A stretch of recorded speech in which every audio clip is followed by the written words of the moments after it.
Seder. The destiny of America is always safer in the hands of the people than in the conference rooms of any elite. Sam Seder. They are unanimous in their hate for me, and I welcome their hatred. We must guard against the acquisition of unwarranted influence, whether sought or unsought, by the military-industrial complex. The Majority Report with Sam Seder.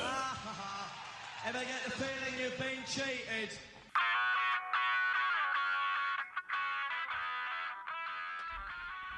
It is Wednesday, January 22nd, 2026. My name is Sam Seder. This is the five-time award-winning Majority Report.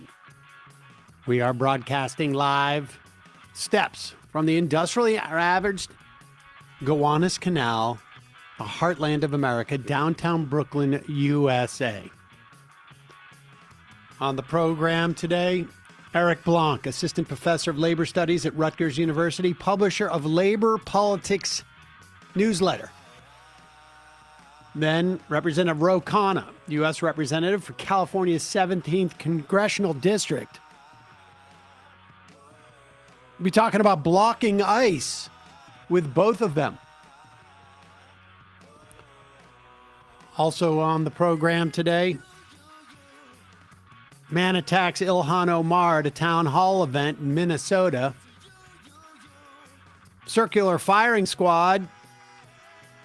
The Trump administration is known looking like the fall girl as ICE continues its assault on Americans. Meanwhile, Trump threatens Iran. Marco Rubio threatens Venezuela. DHS report, 2 agents fired, killing Preddy. Meanwhile, Preddy had a rib broken by agents a week before they shot him and was apparently in the DHS database. South Carolina measles outbreak, the largest in decades in this country. We are 3 days from a government shutdown. Republicans are unable to find a solution. Judge revised the wind farm that Trump had halted off the coast of Massachusetts. Consumer confidence at a 12-year low as the Fed is set to maintain rates today. The U.S. government has lost more than 10,000 STEM PhDs in just the past 11 months. After a visit with Trump, his ally, the Slovakian PM, was shocked at Trump's mental state. And after donations, Trump erases the rule requiring more nursing home staff, which was estimated at saving 13,000 lives annually. All this and more on today's Majority Report. Welcome, ladies and gentlemen. Thanks so much for joining us. Emma Vigeland out today. We got a lot to get to. Let's do just a review of what happened yesterday. Ilhan Omar was attacked. I understand that people will, have taken to sort of simply blocking out what Donald Trump is saying on any type of regular basis as a way of maintaining their sanity. And I think that is actually not necessarily a bad strategy.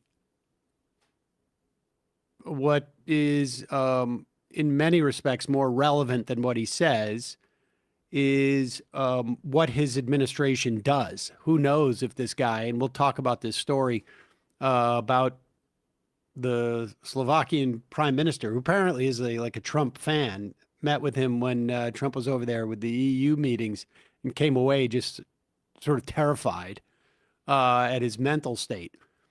But what's far more relevant is what those around him are empowered to do and do, as it were. But his words do mean stuff. I mean, obviously he lies all the time. He says, we're going to do a 10% tariff. We're going to do a 50% tariff. We're going to, whatever it is.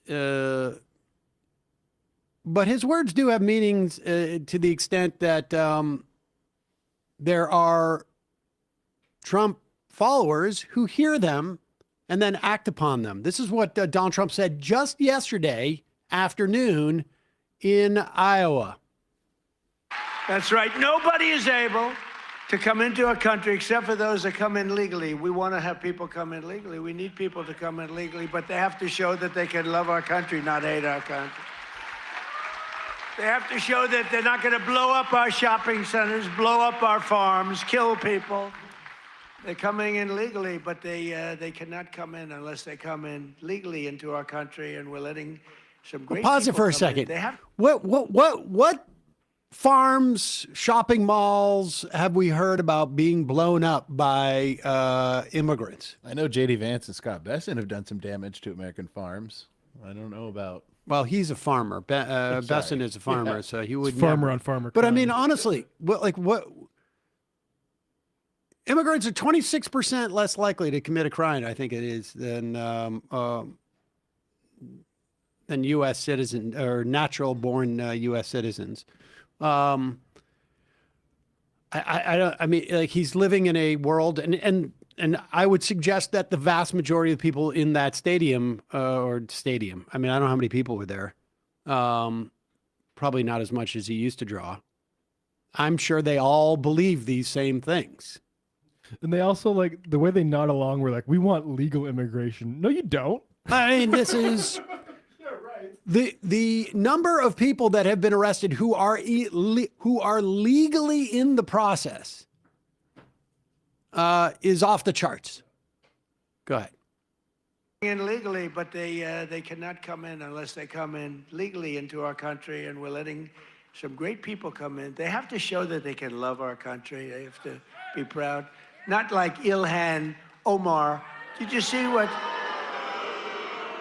that wise guy? You know, she's always talking about the Constitution, provides me with the following.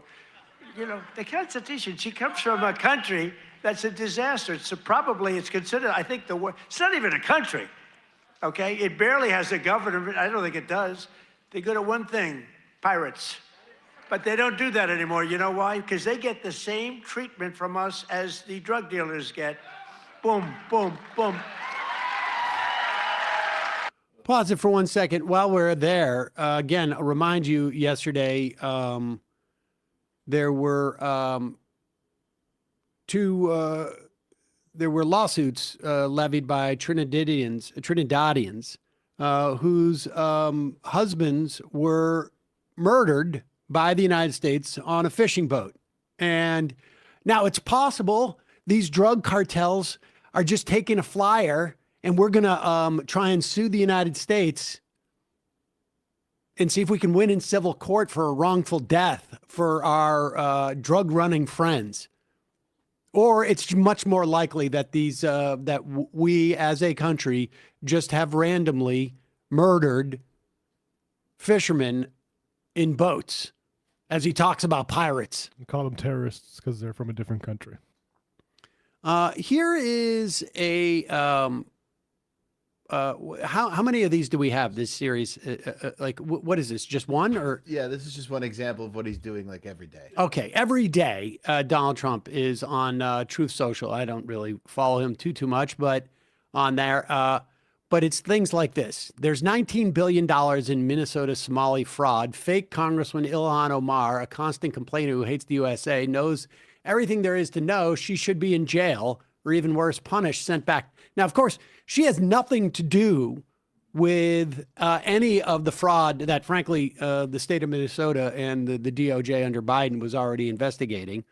The only thing that she has to do with it is that some of the people engaged in the fraud, not the masterminds of the entire fraudulent scheme, were Somali, and she's Somali.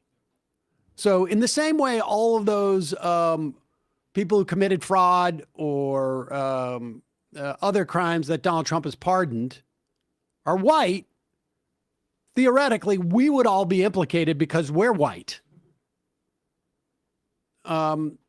But where does that all lead? We heard the reports yesterday. Maxwell Frost was punched at the Sundance Film Festival Told he'd be deported. Told he would be deported. So they, this was a targeted attack on him.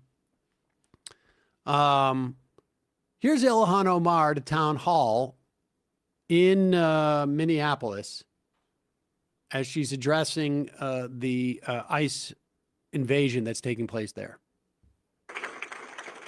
And DHS Secretary Kristi Noem must resign or face impeachment.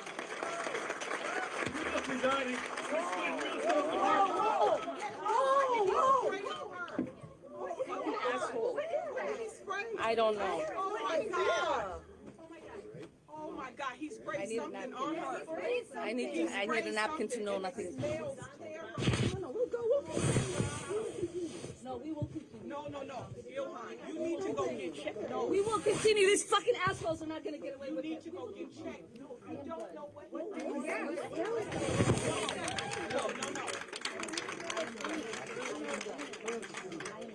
That's whatever it is smells so bad. She needs to go get checked. I don't know that's what that was. That's what they want. Please don't let them. It's not about him, Ilhan. Ilhan, it's not about him. It's about your safety. No, he sprayed something on you. You need to go get checked. Yeah, and it smells terrible. We're gonna keep talking. Just give me 10 minutes. Just give me 10 minutes. I beg you. Please don't let them have the show. Please don't let them have the show. Please don't let them have the show.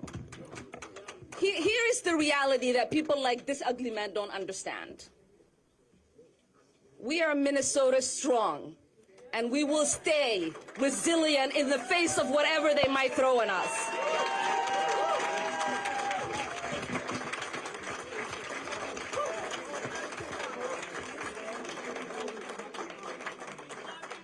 Everybody settle down.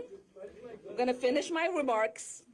It is important for me to continue to lead my Democratic colleagues in demanding her resignation. That's pretty impressive stuff on her part. I don't know that there's many members of Congress, frankly, who would get sprayed, and who knows what they sprayed it with her. I mean, I would have been out. Certainly in that moment, nobody knew. And she cocks back for a punch. She also looked like she was going to like clock him. Trump responded last night to ABC News about this, and the quote is, "I don't know about her. I think she's a fraud. She probably had herself sprayed, knowing her." I am still old enough to remember when the comms director, Donald Trump's in his first term. What was her name? She had the eyeshadow and was Arkansas Governor Huckabee. Was yelled at a restaurant. And the New York Times, I think wrote maybe 35 exposés on it. And it was this administration, when Stephen Miller was yelled at last year at a sushi restaurant. I mean, and there was a million articles. It is stunning. I mean, we barely heard about the Maxwell Frost thing. I mean, it was page 19, half a line. Almost like a gossip spotted at Park City. I mean, this is the reality that we're living in at the moment. And we're going to need leaders like Ilhan Omar who are really unafraid or afraid, but work through it. Unflinching. I think that's more relevant. I don't know that there's anybody, and we're going to talk to Eric Blanc in just a moment about what's been going on, where people have put their bodies and their wits in trying to gum up the gears for ICE there. And I can't imagine any of these people, whether it was Renee Good or Alex Preddy or any of them, or the people who were recording at that time, aren't afraid. It's just a matter of, working through that fear and letting the anger beat it out, because Renee Good didn't look that scared before she was murdered. Ilhan Omar reacted with anger, and we saw this. I don't know if it's on the sound sheet, but an ICE guy saying, if you raise your voice, we'll erase your voice. We'll have place in the fun half. The fun half. Yep. What guys like that don't understand is they are not scaring people. They are making all of us angry. Yeah, I think that's true.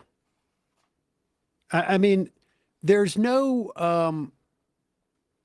a lot of like thought going into this on the side of ICE. It's really just, how can we round up the biggest a-holes we can who want cash and utilize their prejudice and bigotry, racism, and just point it in the right direction. And so, people remark on the sort of like the complete incompetence and Keystone Cop quality of these fascists. I mean, that's sort of what fascists do. Yeah. And particularly, I do think we were sort of blessed to some extent with dumber than normal fascists. That may just be a function of like, the applicant pool in this country on some level, but it's also it is also the case that's what we're dealing with. But it's easier. I've always said it's easier to demo than it is to build. And so when you're going around and being a dick, you don't need a lot of brains to do the type of damage that they're doing. We're going to be talking to Eric Blanc. He is the assistant professor of labor studies at Rutgers University, who's written a couple of pieces on what activists are doing on the ground to foil ICE. And then we'll be talking to Representative Khanna, California's 17th Congressional District, as to what our elected leaders are doing to foil ICE. First, a couple of sponsor reads. One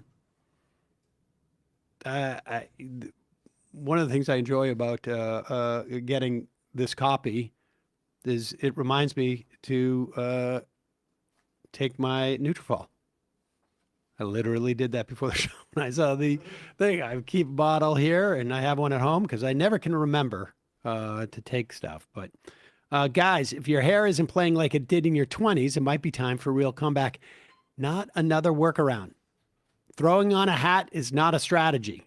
Nutrafol sports healthier hair from within. It's physician formulated. It's clinically tested, recommended by dermatologists, giving you a clear, legitimate plan so you can stop covering up and start showing with confidence.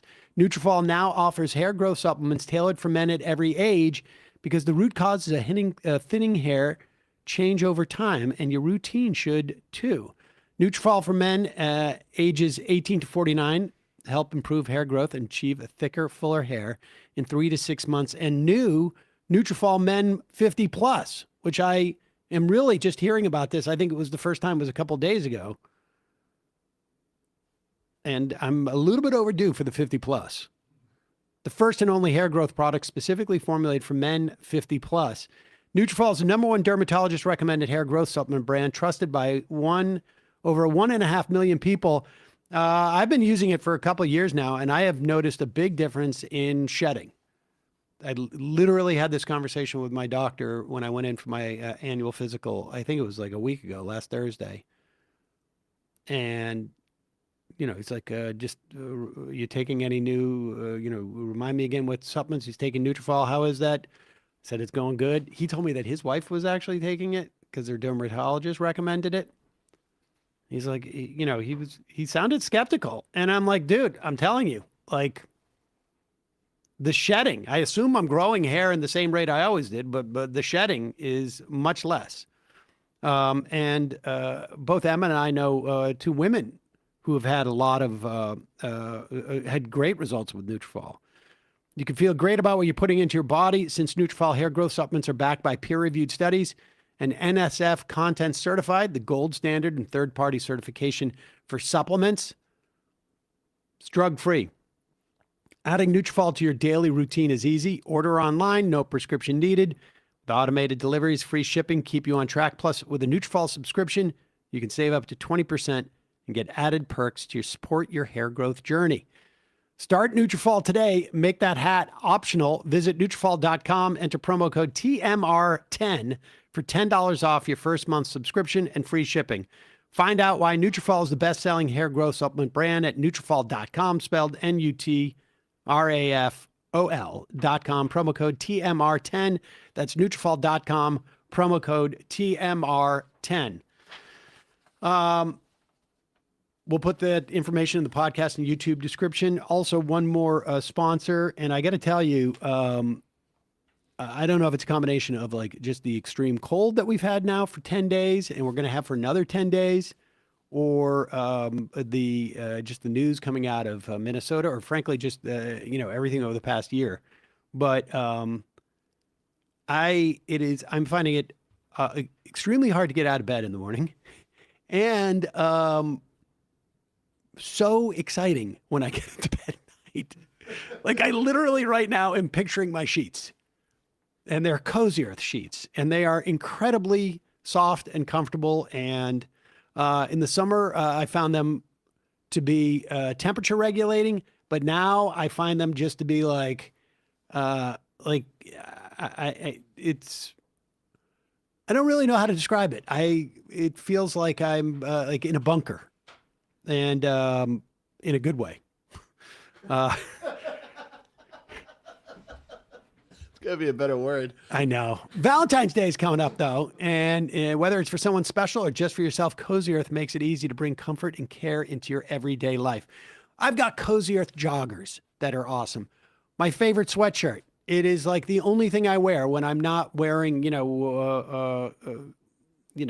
work clothes. Which I know people are like, wait, what? You dress up for work? Yeah. But incredibly comfortable, durable, and they all have this sort of like quality of like warm, but also cool. Does that make sense? I don't know how to describe it. I also have Cozy Earth towels. Yeah, thank you. I have Cozy Earth towels, bath mats. It's crazy. And I've given the pajama set as a gift multiple times, and it has gotten rave reviews. Right now, Cozy Earth is offering a BOGO. I don't know what that means. Buy one, get one. Oh, all right. A pajama deal. You won't see it any other time of the year. Let me tell you more about these pajamas. A classic Cozy Earth favorite, and the sleepwear upgrade you'll love slipping into night after night. Lightweight yet cozy. There you go. This effortlessly soft set helps you fall asleep faster, stay comfortable longer, designed to drape beautifully and sleep cooler than cotton.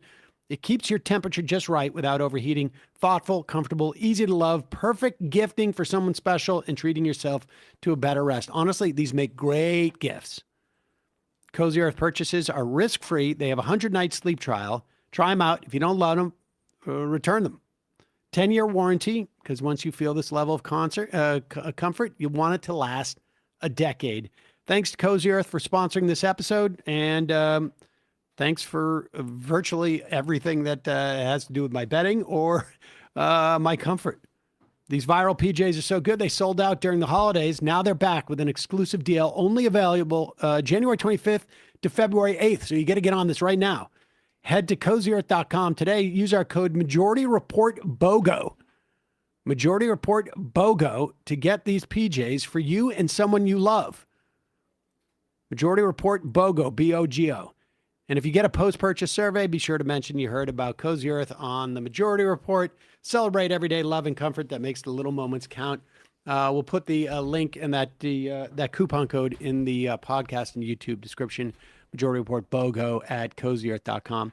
Quick break. Eric Blanc, Assistant Professor of Labor Studies at Rutgers, author of Labor Politics Newsletter.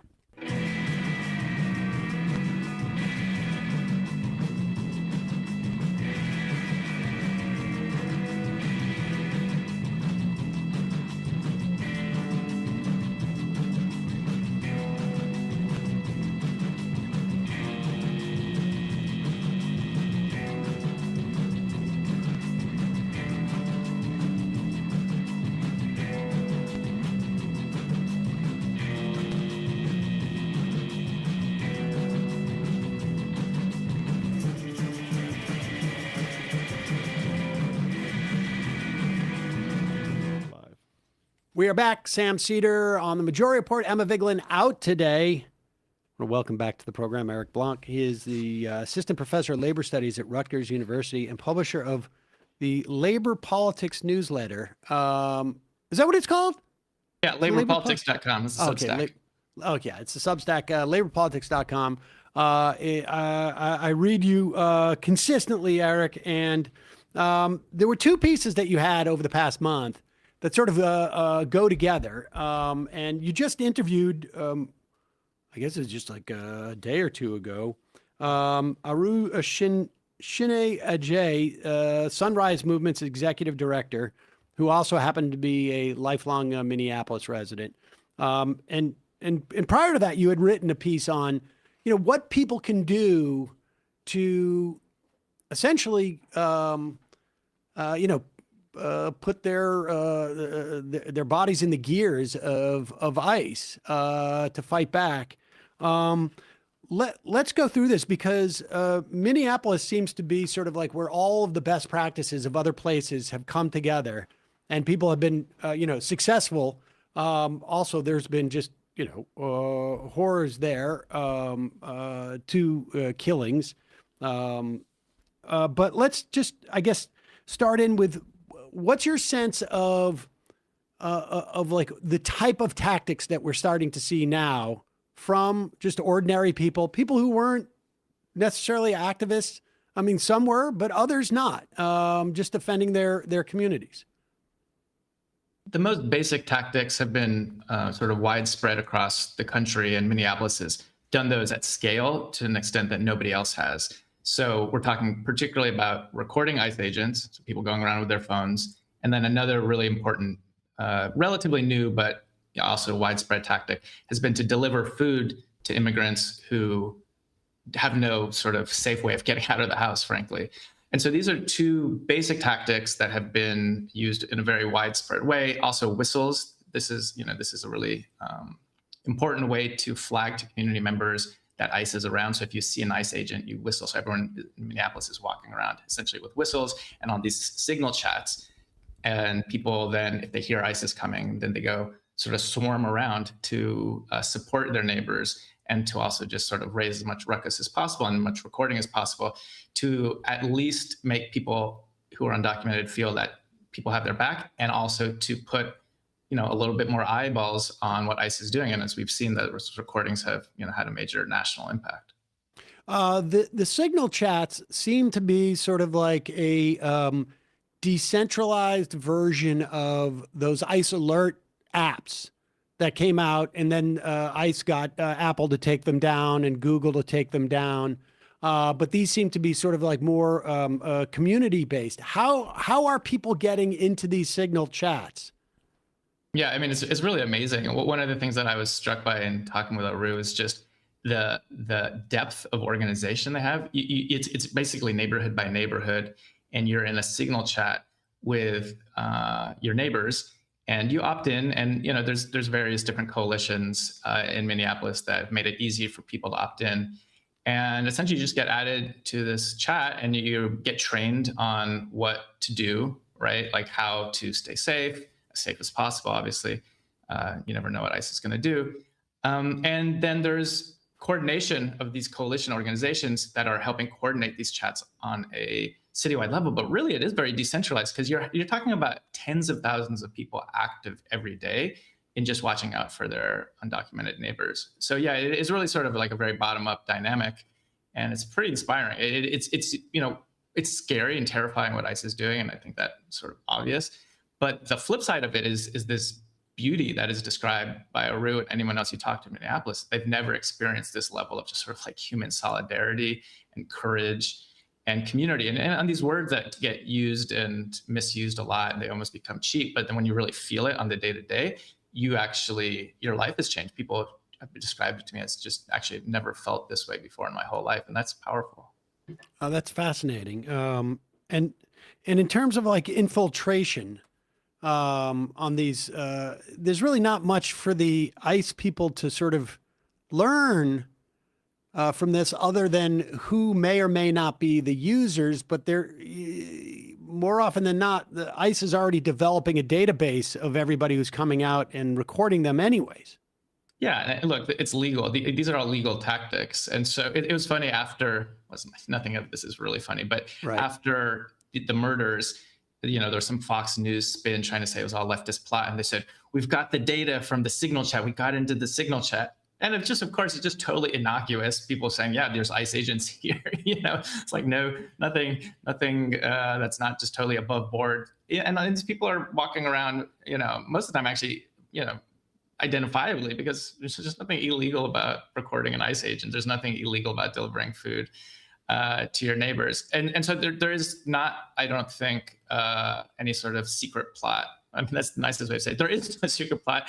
And it is actually sort of funny that Fox News and Trump and all that tried to lean in that for a while, because the most amazing thing when you talk to people on the ground is the exact opposite, that it's not only is it not a secret plot, but it's not even really mostly activists. Like just, it's people who have just gotten involved in the last few weeks because they're just so outraged. It's really, that is what has driven the dynamics. People who are never involved in politics, never part of any organization, just so outraged by what's happening, and they stepped up. So in other words, sleeper cells. Right, exactly. Aru said at one point that they've hit a density in Minneapolis where over 4% of every single neighborhood is in a signal chat. That's amazing. I mean, I think for some people's ears, 4% sounds like a small amount, but 4 or 5%, to have 4 or 5% of any population this actively involved is sort of nuts, right? I mean, from an organizing standpoint. Yeah, because these aren't just people who are saying, "Oh, I don't like ICE." That at this point seems at least right. They're not signing a petition. This is, we saw in the votes. What was it yesterday? 95%. For the Democrats. So it's not about your stance on ICE. It's whether you're willing to take an action that at this point, even though it's legal, is potentially risky, right? And people have been killed for. To have that percentage of people out there doing this, not just sort of happenstance, but in a regular basis that they want to be on a chat, is unparalleled. This is I don't know of any social movement that has had that level of depth in certainly recent memory, and I don't even know throughout history. Let's and when you say the elections, you're talking about there were two special elections in Minnesota yesterday, right, which brought the state house back to a tie because the Democrats won both of them like walking away. I mean, it was not even close. It's just a complete rout. All right, let's talk about some of the other things that are happening here around the hotels. I mean, there's a whole aspect of where activists on one hand are recording, they are creating presence, they're alerting their neighbors who may be immigrants. They are standing witness. They're sounding the klaxon, as it were, with the whistles. But they're also now starting to upset the sort of logistics of an ICE invasion, as it were. Walk us through some of those things. Yeah, so I asked Aru about this, and the way she explained it is twofold. One is, how do you go on the offense against ICE? So these are mostly what's been done, what we were talking about before, mostly defensive tactics, sort of to spread awareness, create some solidarity, record. But there is still the question of, well, how do you actually stop ICE from doing what it's doing? It's so unpopular. It's like a paramilitary force. And one of the lessons that we've learned as a movement, and really international democracy movements and the left, social movements, is that authoritarian regimes, even the most dictatorial, don't actually survive just via repression. Even the most dictatorial regimes have all sorts of pillars of support in society, which is to say that they need to at least the resignation or the tacit consent of companies, of the media, of local government to go along with the regime. And particularly companies are a really important part of that whole setup, because corporations are the most important institution, maybe even more than the government in our country. And so the question becomes, how do you stop ICE? And it turns out when you look at what ICE is today, not surprisingly, it actually depends very heavily on the private sector, even more than you might expect. In part, this has to do with how rapidly they've scaled up. So they have less sort of infrastructure than you might expect for other agencies in the government. So for instance, they have to rely on hotels to sleep at. They have to, and Hilton in particular, and we can talk more about Hilton, They also have to rent cars. They're renting cars from Enterprise. There's all of these 1,000,001 ways in which private companies are either explicitly or de facto collaborating with ICE. Who sends in the food to ICE at their staging grounds? They need all of these things that actually their internal structures can't provide. And so the strategic analysis, which is really smart, is that if you can get ordinary people who have real leverage over these companies to stop going along with what ICE is doing, then ICE's basic ability to function stops. If they can't get food, if they can't drive cars, if they can't stay at hotels because the workers and community members are making that impossible, then you are directly impeding ICE's ability to function. Right. There's only there's only 24 hours in the day. And if they've got to travel 2.5 hours to get to the locations where they want to try and scoop people up because they can't get a hotel within an hour and a half of where the community knows that they'd be staying, those are 2 hours where they're not going after people. So what are like sort of the secondary levels? You mentioned Hilton. I also read in the piece that, people are going on TripAdvisor and giving bad reviews when this happens. I mean, creating all sorts of corporate pressure in that way. Yeah. So on Hilton, for instance, the major tactic that they've done is what they called wide awakes, which is essentially in the middle of the night, 2 or 3 in the morning, having a big group, oftentimes hundreds, sometimes a little bit smaller, sometimes very small, go make a huge ruckus in front of the hotels that the ICE agents are staying at. So there's fun pictures if you look online of people with drum sets, electric guitars, handmade drums like, pots and pans. And if you wake them up, which you do, then it actually just directly impedes both their functioning the next day. But even more so, it creates a lot of pressure on the hotels to not want to house ICE because A, it's waking up the rest of their customers, and the other customers don't want it. And then also the reality is then they're getting seen as collaborating with this essentially occupying force that nobody likes. And so it's really costing them a serious amount of money. And that's why people might have heard, you maybe even reported on this a few weeks ago, one of the local Hiltons in Minneapolis refused service. Yeah, refused service to ICE. And that was directly because of these protests. They've done dozens and dozens of these protests. It wasn't just like a spontaneous thing or the manager feeling nice. It's because there's this movement that's really grown. They do this multiple times a week to force Hilton and other companies to stop housing ICE. So that's one part of it. There's another flip side, which is, a review bombing. So, going on bookings.com, whatever the online, platform is, and saying, I give you a 0 stars because you're housing fascists, whatever the thing is. And that actually makes a difference for these mom and pop. Well, mom and pop is too strong. A lot of these hotels are franchised, right? And so you're putting pressure on the franchise owners who really do depend on these reviews. And if you're driving down the reviews, you're not going to stop authoritarianism just by posting reviews online. But it doesn't hurt. And it's an easy thing to do. And so that and these sit-ins now that we see it in New York City, and people might have saw it online just last night in New York City, the movement is already spreading around Hilton. Sunrise movement is really taking the lead. There was over 65 arrests, over 100 people participated in essentially a sit-in in a lobby in the Hilton in New York City to say, Hilton, why are you housing ICE? You need to stop housing ICE. So I think it's really exciting. I think people understand now better than they did even a few weeks ago, the centrality of the corporate world in propping up this, thuggery. And we've certainly also seen multiple situations where people are going into Target, for instance, buying a bag of salt and then returning it and trying to slow down the operations in there because Target is allowing ICE to stage in their parking lots in one of these bigger, strip mall type of things. So last word, overall, where people who are anticipating ICE coming to their cities or where should they start to look for these type of tactics, and where's the best place for them to start if they want to start to organize now, at least in some way, so that they are ready? We're starting to see sporadic things. But the main force still seems to be in Minneapolis, but I imagine we're going to have multiple cities at times where this is happening, and they're going to, ultimately move at one point to another city. Where can people get this type of information? Obviously, labor politics. You can go and read this interview, which I encourage everybody to do. But where else? Yeah, the first thing I would say is that it's actually important that people start organizing immediately on a national level and not just wait for there to be an ICE surge in your town, because these companies are still profiting off of ICE, and you can still put pressure on them. If you have a Hilton nearby, it doesn't matter whether that Hilton at this exact moment is housing ICE. You can still go do a protest there and say, Hilton, stop housing ICE. You can still go to Enterprise. You can still go to Home Depot, and you can organize if you're in a DSA chapter, if you're an indivisible, or if you just frankly fed up and you want to get some of your neighbors, go out there. You can do the tactics that we just described in this interview. I would say a really good way to get involved is get involved in the Sunrise Movement that is taking the lead on the Hilton campaign. So you can just sort of look up Sunrise Movement online and get plugged in there. They're looking to spread this nationally, not just in the places like Minneapolis, but everywhere. And then we have a whole list of different companies that I haven't even mentioned yet.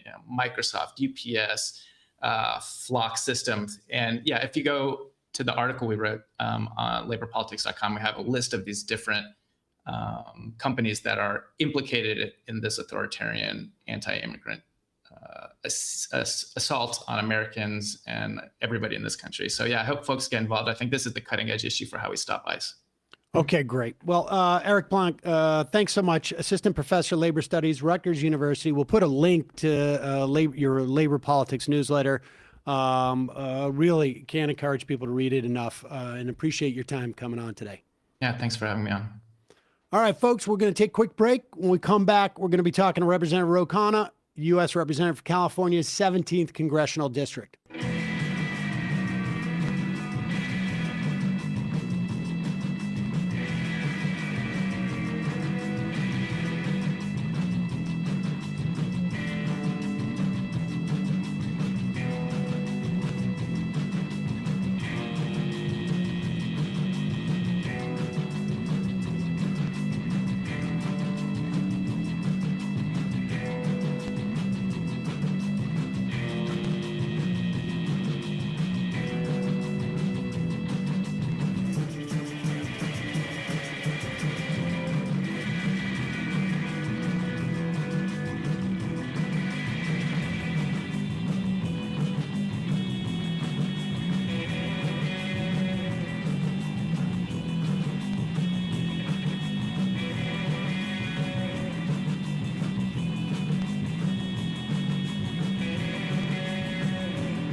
We are back. Sam Seder on the Majority Report. Emma Vigeland out today. I want to welcome to the program Representative Ro Khanna, U.S. Representative for California's 17th Congressional District. Congressman, thank you so much for joining us today. Really appreciate it. Thank you for having me back. Looking forward to the conversation. So I know you were just out in Minnesota. Yeah, I saw some footage of you out there. Before we get to what you're doing in Congress and what's happening in terms of that, there was a report that's come out now, apparently from the DHS, but CNS reported that ICE had already had a confrontation with Alex Preddy, where apparently they broke his rib. He was already in their database. I was wondering if you have any more information on what your perspective is as to the possibility that they were aware of who he was when they went after him on the day that they ultimately apparently two officers fired on him and killed him. Well, what I know is what we all saw, that it was a total excessive use of force, that they shot him and killed him when he was not threatening them. And in my view, those ICE agents need to be prosecuted and they need to be arrested. I mean, it is shocking that the Justice Department isn't investigating. In fact, I know someone who worked at the Justice Department as a career lawyer who's told me 6 people have left as career lawyers from the Justice Department because they have not been investigating Renee Good or Alex Preddy. Now, in a trial, this will come out, whether there was any sense that he was targeted because those agents knew who he was or knew of the prior conflicts that he had. But certainly it is on its facts a horrific killing. Do you anticipate a trial? I mean, it's unclear to me to the extent that Renee Good's killing is being investigated, or Preddy's for that matter. Well, Sam, as you know, there's a 5-year statute of limitations on a lot of these crimes. And my view is that the next Democratic administration should make it very clear that every single person who broke the law in this administration will be held accountable. There will be prosecution, not just for ICE officers, but for people who committed crimes in terms of the illegal strikes in Venezuela, for people who dismantled agencies in illegal ways, for people who have violated the Constitution. There is not just going to be, okay, let's just have kumbaya and move on. You cannot have reconciliation until you have truth. And I don't think I'm saying something that out of where many people in this country are. People are going to want accountability, and we need to make that clear now to deter more lawless action. Let's talk about that in terms of what's happening now in Congress. The House passed a minibus funding bill last week. I've lost track of time. 7 Democrats joined the Republicans in passing that in the House, made the difference in the passage of that bill. But now, ultimately and finally, the Senate Senate Democrats have basically said, we're not going to pass this minibus. Give us a sense of what your understanding of is, it appears we're going to have at least a partial government shutdown come Friday night.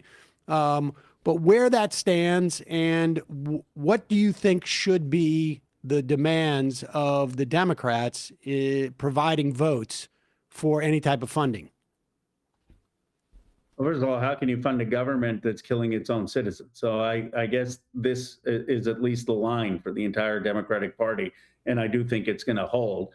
Even people like Tom Suozzi have said that they regret their vote in terms of the few who voted for that ICE funding. This is the bare minimum, that we shouldn't be funding the Homeland Security now. What are some of the demands? We should get rid of qualified immunity for these ICE officers. That's the first thing we should be pushing for. By the way, J.D. Vance is totally wrong about absolute immunity. I mean, he's arguing that they can't be criminally prosecuted. That's not the law. And it would be a very scary thing if the law in this country was that the state using violence and force could kill anyone and face no consequences. I mean, he's basically arguing that, and that's not the current law. But what I'm saying is we should get rid of qualified immunity, meaning you should be allowing Pretty's family, Renee Good's family, to sue the ICE agents who killed their son, or in Renee Good's case, who killed Renee Good. That is first. We should have a standard of force that is codified so that agents can't be using excessive force. Obviously, agents shouldn't be in masks. They should have body cameras. But ultimately, Sam, what I believe is that there needs to be a repeal of the $75 billion that has already been appropriated to ICE. Let's be clear, they have tripled the budget for the next 4 years. We need to fight. Every Democrat should go on record voting to take that money back away. And we need to tear down this agency. This agency cannot continue. There needs to be immigration enforcement with oversight and human rights. From 1940 to George W. Bush, we had immigration enforcement without an agency with DHS. And Democrats need to clearly be for that. Well, in terms of that, which I imagine on some level is a longer term goal. It's obviously tougher to get to pull that agency apart in the context of Republicans controlling the amount of government they do at this point. But where would you do it? Would you essentially go back to the pre-2000, I guess, world prior to DHS, where we would have a INS is with the Department of Justice, and a lot of these sort of different functions that were brought together under one essentially go back to the agencies where they started.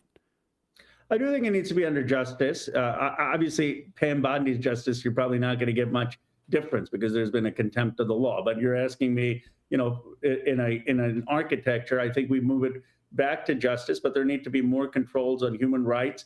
Look, the INS was not perfect, as you know, because you're a student of history. During the Great Depression, the INS was there deporting Mexican Americans and Mexican nationals because they thought Mexicans were a threat to American jobs. So it's not like the INS was a perfect agency, but having Justice Department oversight and human rights oversight with safeguards is the best way to do it. The reason it went to Department of Homeland Security is after 9/11, there were legitimate concerns that agencies across the federal government were not sharing intelligence. And I don't want to minimize those concerns. I mean, they were legitimate concerns that in part led to 9/11. So we need to have it back under justice with stronger human rights protections, but still have ways that you can facilitate the intelligence sharing that is required to keep the country safe. Has there been talk too of like a larger policy structure for just the immigration in general? I mean, I know that there was an immigration bill that was presented. I mean, ultimately as sort of a leverage point from my perspective in the final year. I guess it was in 2023 of the Biden administration, but it feels like the Democrats do not have a policy or like broadly a disposition towards immigration that is articulated, in any type of explicit way. I mean, I don't know how else to say that. Like, I don't think that I could ask 10 people on the street, where are Democrats on immigration? And I don't think that anybody could give me an answer.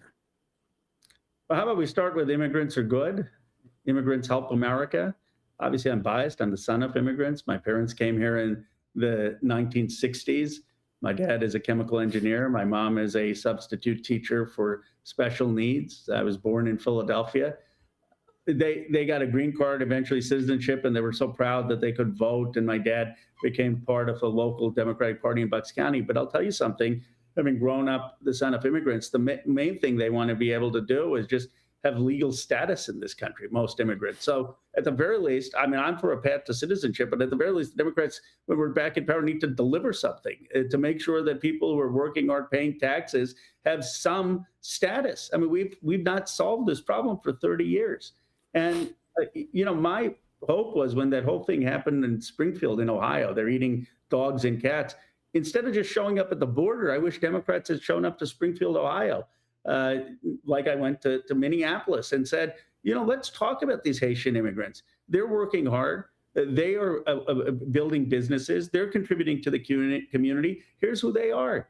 My parents told me when I was born in America, I won the lottery, that I better not mess it up. Go work hard, go make good grades like every Indian American parent, go learn about the country's history. They're the most patriotic people. And we have demonized immigrants in this country where, I had a debate with Sean Hannity. All they show is the criminals, the rapists, the pedophiles. How about showing the actual experience of most immigrants who are the most patriotic folks who are creating jobs, who are helping this community? And how about having a Democratic Party that isn't afraid of immigrants? Every swing state senator voted for Lake and Riley. We gave them carte blanche in part to do what they're doing. What do you make of that? I mean, there has been, at least in my experience, doing this professionally now for 20 some odd years, Democrats learned, it seems to me, in the 90s that if there is any type of contention, the best way to deal with it is a small tactical retreat. I mean, the idea that Tom Suozzi, it takes him, he makes a vote, a very material vote, right? I mean, this is something that ostensibly you're thinking about. and within 24 hours or 48 hours, realizes it's a mistake. I just don't know how that happens. Like, I mean, I understand people make mistakes, but where is the leadership and the understanding that, like, you can't project out that ICE is going to be a problem over the course of the next 10 months? It seems bizarre to me. Well, look, I was on Bill Maher's show about a month after the election with Stephen A., who's skilled at debate. And I said I voted against Lake and Riley. There needs to be due process. And I basically lost the debate. I mean, the entire crowd was, we need to make sure these criminals are removed fast. And, Khanna doesn't know what he's talking about. I mean, people can look at the clips. I mean, it wasn't some stellar performance. And the entire sentiment of this country, including the Democratic Party, was capitulation to some kind of compromise with Donald Trump. And so you have numerous Democrats vote for Lake and Riley in the Senate, in the House. And you can't then say, okay, if we're going to do that, then be surprised that you're basically giving Trump administration cover to say, well, you said we can deport people without due process. You've said that we're going to adopt the European anti-immigrant framework, which is what Lake and Riley was based on. We're going to adopt it here. You're voting for it. And now you're outraged that there are mass raids and people are being deported. So, I think that the Democrats, we just, instead of looking at polls, we need to look at our principles. And in hockey, Gretzky used to say, skate to where the puck is going, no, not to where the puck is at. And I think this has been a Democratic Party that keeps skating to where the puck is. And then we get surprised. And instead, Donald Trump, terrible person, but he doesn't look at polls. Like, right. I don't think he's sitting there looking at polls saying, let's invade Greenland or, all the other junk he puts out there. He just talks about what he thinks. And how about a Democratic Party that just says what we believe? Most Democrats deep down believe immigrants are good for America. They're just afraid to say it because of the politics. You mentioned the idea of making it clear that in the event that there's going to be a Democratic administration, and maybe maybe it's a good time to talk about, like, the dynamic of Pam Bondi trying to get Social Security information, trying to get sensitive information. I mean, essentially statutorily prohibited information from the state to share about voters. They made the offer of, we'll leave Minnesota if we get that information, which in and of itself, I think, gives up the game. What are your concerns about midterm elections going off, or the Trump administration interfering with the holding of elections or undermining the ability of people to vote? How concerned are you about that? I'm concerned they're going to use every trick in the book. I was talking to Lloyd Doggett, a member of Congress from Texas, and he said, Ro, when we got into Congress this term, no one would have guessed that they tried to do mid-district redistricting in Texas. He's not running for Congress again because he's losing his seat. He said, no one thought that. We have to anticipate that they're going to do crazy things. Now, some things we can anticipate. They're probably going to have ICE agents out there intimidating folks. They may try to deploy the National Guard. They are going to try to intimidate election officials the way Pam Bondi is. The advantage we have is usually authoritarian leaders are in the 50, 60% approval. I mean, you have Donald Trump at 40, 38, 40%, and we have decentralized elections here. So you have Governor Newsom and Governor Shapiro and Governor Sherrill in New Jersey, and that gives us leverage. But the way we're going to overcome it is, one, being clear-eyed that they're going to be using all these tactics, two, have a pool of our election lawyers ready to go, which is what we had in California with Proposition 50, and to have just mobilized citizenry across the country. The credit I give to why we have been able to make some dent with Trump is all to the people on the streets. It's not the elected politicians like me or others. It is the fact that the American people for the last year have been showing up at risk to themselves. And by the way, it's not the wealthy CEOs who've been doing that. It's right. Ordinary Americans who've been doing it. I wanted to turn to California a little bit. AB 1627, which would ban ICE agents from teaching and policing jobs in California. Obviously, you don't vote on something like this, but is this consistent with the idea that you were expressing earlier? We're going to hold ICE agents to account for their law breaking. I mean, this obviously, just being an ICE agent would disqualify you. Where do you come down on something like that? Well, I'd have to look at the details of it. I don't want to duck the question, but my view, if it's broad-based, which is every single ICE agent, I'd be a little concerned, because I think that I feel differently about ICE agents who are breaking the law. I don't think every single ICE agent is breaking the law. And I much rather go after the architects of the policy, like Stephen Miller and Kristi Noem and Donald Trump and J.D. Vance, than just ICE agents who are law-abiding, but being put in a situation of extraordinary quotas and financial rewards. That said, agents who are committing law violations, certainly there, I believe they should be criminally prosecuted and face civil liability. And since we're in California, and that, at least rhetorically speaking, the wealth tax, I know this is something that you have promoted, and there's going to be a referendum in November. Gavin Newsom is against this tax. Just tell people a little bit about this. I mean, I think this is a wonderful idea. And I'd like to see it expand, frankly. But tell us a little bit about your perspective on a wealth tax, and this one in particular.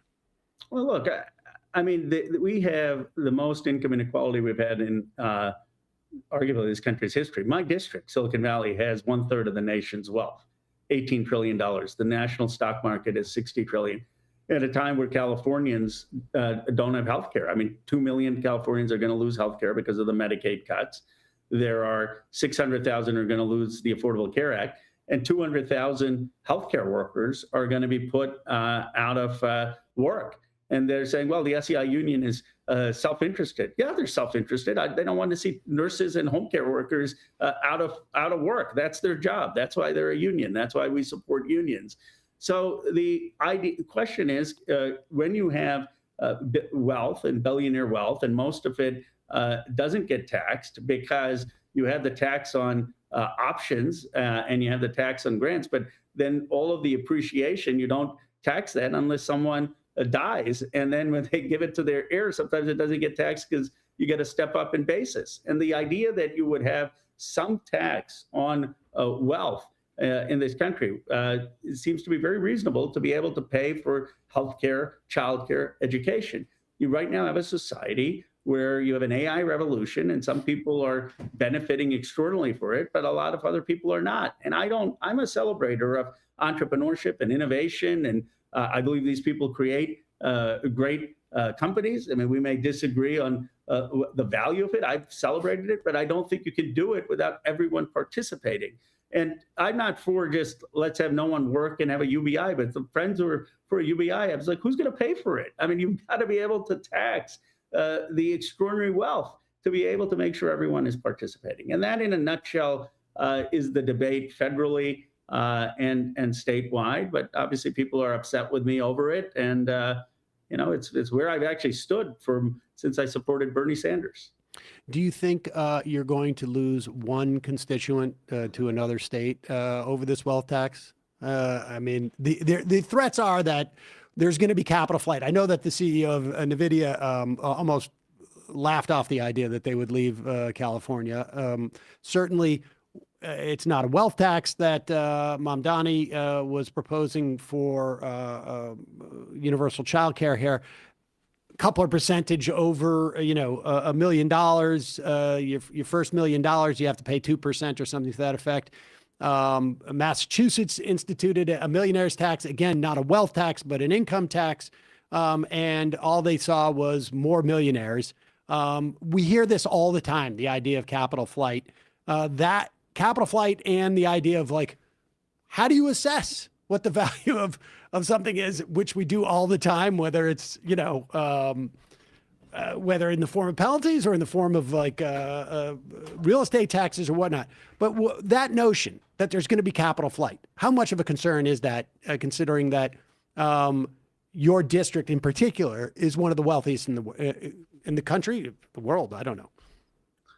Well, let me take both of your questions. First of all, in the assessment, we assess this all the time, right? Because when someone dies, how do you assess their estate? By definition, we have an estate tax. So we assess the wealth. I mean, so, the argument that we don't assess it is just not true, factually. We do assess at the time of death. You can assess that at any moment then. So, that's just a false flag. The point on capital flight, look, there are technical concerns, which we're working on in the ballot initiative. I don't think it should apply to illiquid stocks, but there's a way you can do that with a deferral, and you can pledge your stock. And if the stock goes down and you're overvalued and you're a paper billionaire, you won't be taxed. And it should not, just confront voting shares, but there's a rebuttable presumption on that it doesn't tax voting shares. But overall, this is what got me in trouble. I quoted FDR. I said, we'll miss them very much because FDR said they'll be back.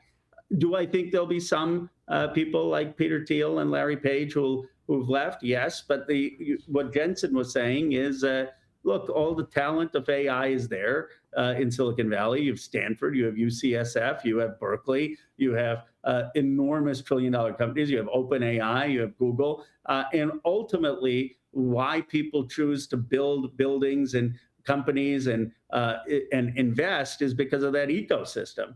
And my bigger challenge is not how are we going to continue just the ecosystem, but how are we going to make sure that you don't have a populist revolt against that ecosystem because people feel like there's all this wealth getting piled up and they don't have healthcare, they don't have childcare, they don't have good paying jobs. So, some people think that what I'm saying is actually giving the billionaires an easy way out, paying a couple percent, and that the revolt from the left and the right could be much more severe if the income inequality continues. But Bernie and I are, we're going to be having a conversation out there soon, and I think what I'm articulating is basically the FDR vision of how do we get a free enterprise system to work for every American. I'd be in double digits on that wealth tax myself, but that's You're not we becoming can. a billionaire anytime soon, huh, Sam? I would also put the brakes on before, but we can save that for another conversation. The things that we can implement to inhibit the accrual of that type of wealth. But that's a separate conversation. I wanted to touch on this. Emma, unfortunately, out today, but a couple years ago, she interviewed you and had brought up David Sachs, who was a bundler for you. He's now the czar of, I don't know if it's the technology or corruption. I'm not exactly sure what his official title is. I was wondering why, Emma is, I've always liked and respected Emma. I don't know if she's got. Honestly, every other Wednesday, she's out of work. I hope, I take her criticisms when she does in good spirit, but I look at the David Sachs thing, and I'll explain, but I want you to ask your question. But he supported me for two reasons: because of my stance on war and peace. I was one of the people who was on a congressional progressive letter saying that while we want to support Ukraine, we also need to have negotiation. And I've been classically for restraint when it comes to Yemen and American foreign policy. And Sachs, who was a supporter of the Quincy Institute, aligned on that issue, and that's why he supported me. But that doesn't, he's criticized me all the time right now on the wealth tax, and he's criticized me on many policies. So that's and certainly he's an AI accelerationist. I'd say I'm not an AI accelerationist. I'm not an AI doomer. I'm sort of an AI democratist. We need sensible regulation. So we have differences of opinion on many issues.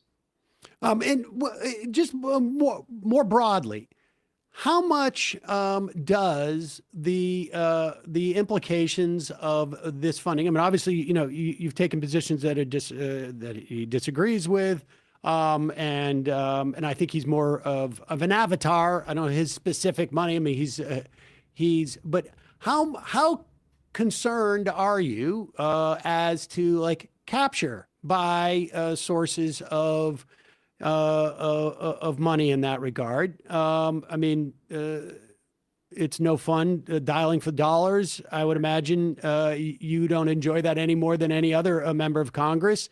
And, if somebody comes along and can bundle X amount of dollars for you, that means that you're going to have time to do more things. How do you navigate that line where you're not trading off certain things or you're afraid of stepping on certain toes?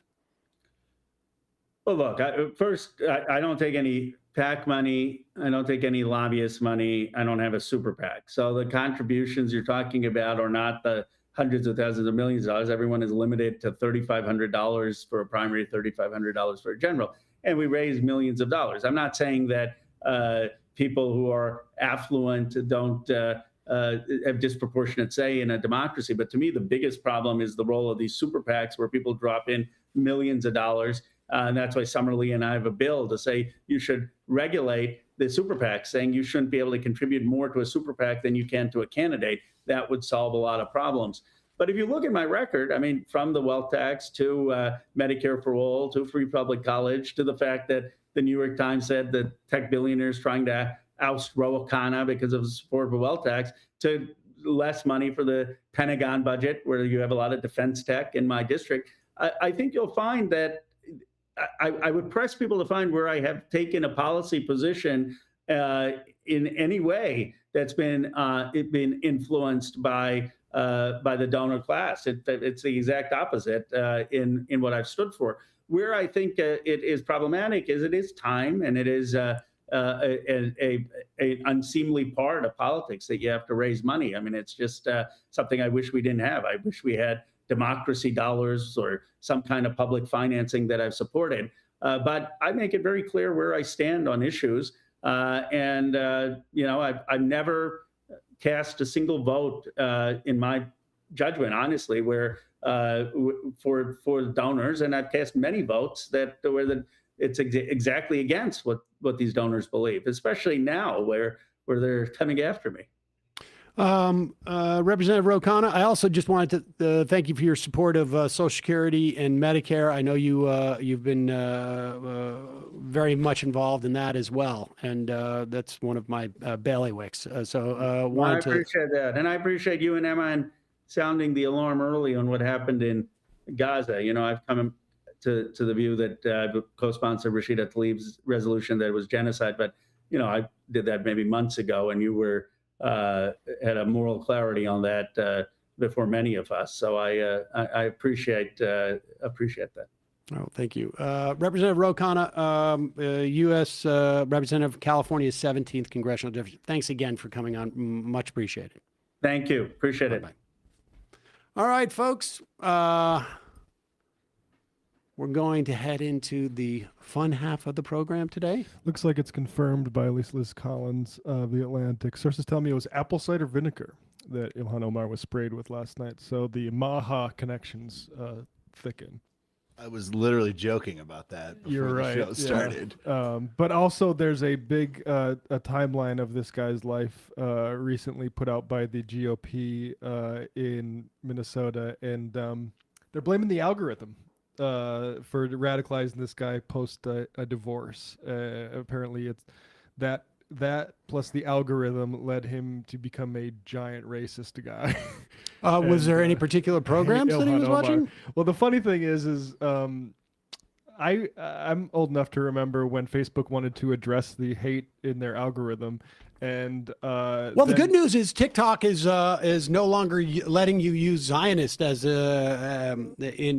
with negative connotations. Well, there's a guy named Joel Kaplan who people might remember was seated behind Brett Kavanaugh when he was put on the Supreme Court. And Joel Kaplan's job at Facebook was to make sure that all that anti-hate stuff they were doing didn't wing the campaign efforts of congressional Republicans. So we never got around to maybe saving this guy's life before he got radicalized by the algorithm. Remind me of where Joel Kaplan worked before he worked at Meta. If I remember correctly, it was... Longtime Republican operative, served 8 years in the Bush administration as White House Deputy Chief of Staff for Policy. And then... Breitbart News. Yes. On the Daily Caller. Yes, exactly.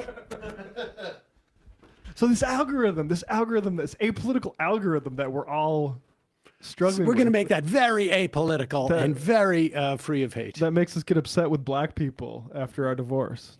That just happens. The algorithms do that. Why apple cider vinegar? Just because it smells bad? Yeah, and I don't know. Probably Robert a- F. Kennedy's always talking about apple cider. Yeah, vinegar. I called the ACV it's a and you great called the mistake. divorce, Sam. We both had Yeah, that no, the right divorce away. is... I don't get enough credit for maintaining my politics in the wake of my divorce. Because That's true. like Heroic effort. every 50 some odd year old guy who gets divorced, it seems like ends up, I mean, it used to be just was a huge Rush Limbaugh guy. And then, but it is almost like a one-to-one relate. Not every guy who gets divorced in their 50s is a right winger. But The ones who aren't deserve. but I will tell you, if you meet a 50-something old right winger, asking him if he's divorced is probably the first best. Yeah, you're like one of those cold readers psychics being like, I'm getting strong divorced energy. Oh, good news. He purchased a Glock back in 2022. Oh, that's good. yeah. This is again from a GOP chairperson. Although maybe I should look that up because that is small. Wait, do you think that could be fake? Yeah, I have seen this go Oh around. yeah, but don't maybe show, I'll don't, confirm don't this, yeah, take it down, take it down. That let's get that verified. Yeah. I still stand by the fact that the guy is divorced, even if we don't have that confirmed. And I Washington would- Post is reporting that he followed Ben Shapiro, Candace Owens, blah, blah, blah, blah, blah. Those people. Really, that is so shocking. Yeah. That is so shocking.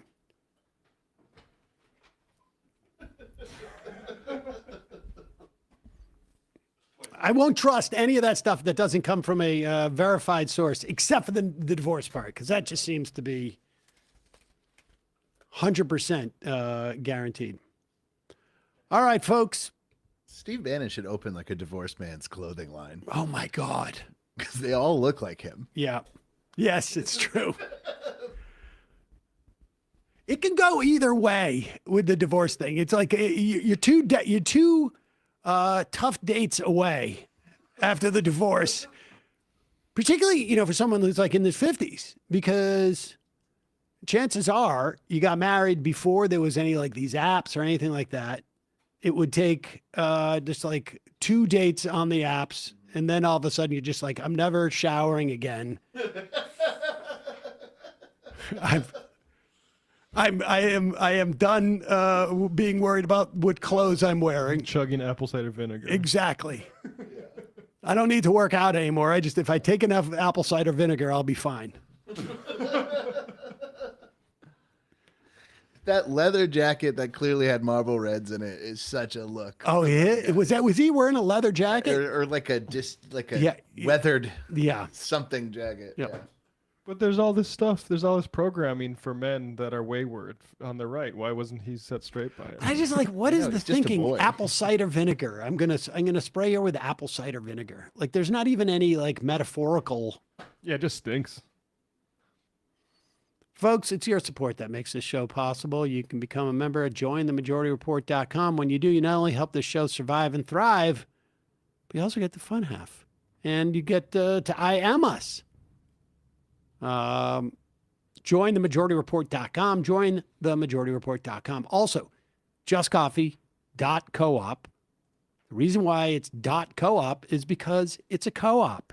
It's employee owned. They have great politics. They're out of Madison, Wisconsin. They take care of their producers and their farmers. They have great coffee. Great prices, actually, too, I think, relative to other coffees. You can get the Majority Report blend. You can get other blends. You can get other single origin coffees. JustCoffee.coop. It was started to support farmers in Chiapas. I don't know how many years ago, 20, 30 some odd years ago, maybe 40. I don't know. JustCoffee.coop. Use the coupon code majority. You get 10% off. Matt. Yeah, Left Reckoning had a show yesterday. We broke down the Jasmine Crockett, James Tallarico debate. And also talked about, of course, what's going on in Minnesota, and with a candidate for Justice of the Peace in Travis County, Texas, Andrew Hairston, who's a great candidate. So check that out if you're in the Austin area at the end of the show yesterday. See you in the fun half. 3 months from now, 6 months from now, 9 months from now. And I don't think it's going to be the same as it looks like in 6 months from now. And I don't know if it's necessarily going to be better 6 months from now than it is 3 months from now. But I think around 18 months out, we're going to look back and go like, wow. What? What is that going on? It's nuts. Wait a second. Hold on for a second. The Majority Report. Emma, welcome to the program. Hey. Matt. What is up, everyone? Nomi Key. You did it. Let's go, Brandon. Let's go, Brandon. Bradley, you want to say hello? Sorry to disappoint everyone. I'm just a random guy. It's all the boys today. Fundamentally false. No, I'm sorry. Women's. Stop talking for a second. Now let me finish. Where is this coming from, dude? But dude, you want to smoke this 7A? Yes. Hi, me? Is it? Yes. Is this me? Is it me? It is you. Is this me? Hello, is this me? I think it is you. Who is you? No sound. Every single frickin' day. What's on your mind? Sports. We can discuss free markets and we can discuss capitalism. I'm gonna go throw up. Libertarians. They're so stupid, though. Common sense says, of course. Gobbledygook. We fucking nailed him. So what's 79 plus 21? Challenge met. I'm positively quivering. I believe 96, I want to say. 857-210-35 501 1/2 3/8 9/11, for instance. $3,400, $1,900. 654 $3 trillion sold. It's a zero-sum game. Actually, you're making me think less of it. But let me say this. Poop. Call it satire. Sam goes to satire. On top of it all, Yeah. my favorite part about you is just like every day, all day, like everything you do. Without a doubt. Hey, buddy, we see you. All right, folks. It's just the week being weeded out, obviously. Yeah, sun's out, guns out. I don't know. But you should know. People just don't like to entertain ideas anymore. I have a question. Who cares? Our chat is enabled, folks. I love it. I do love that. Look, gotta jump. Gotta be quick. I gotta jump. I'm losing it, bro. 2 o'clock. We're already late, and the guy's being a dick. So screw him. Sent to a gulag? Outrageous. Like, what is wrong with you? Love you, bye. Love you. Bye-bye.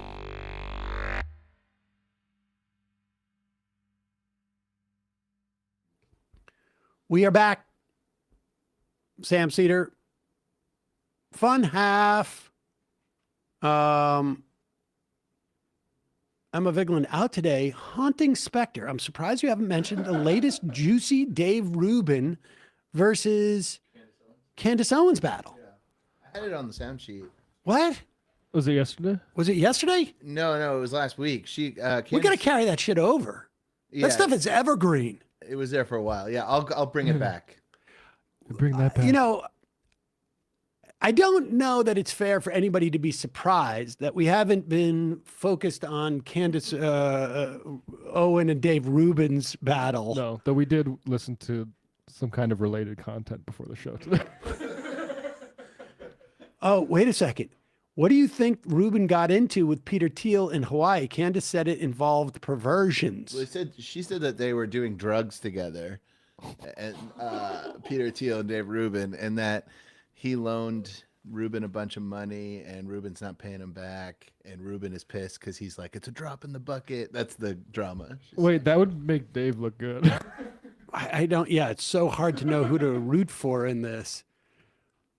I mean, you know, like in slower times, maybe, or in times where, like, I was concerned about Dave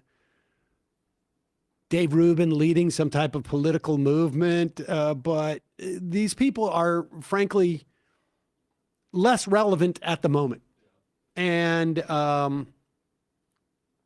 my sense is if you are tuning in for Dave Rubin content, a lot of the reasons why we started to track more of this stuff, the YouTube culture. I mean, aside from people, now we're talking like almost ancient history now. It was like 12 years ago was really when Matt Binder, who was a producer on this program, it came to me, he and late Michael Brooks, would host the show. I think it was on Mondays or Thursdays, because I was trying to take an extended paternity leave. And Binder would come to me. He's like, I want to talk about this Gamergate.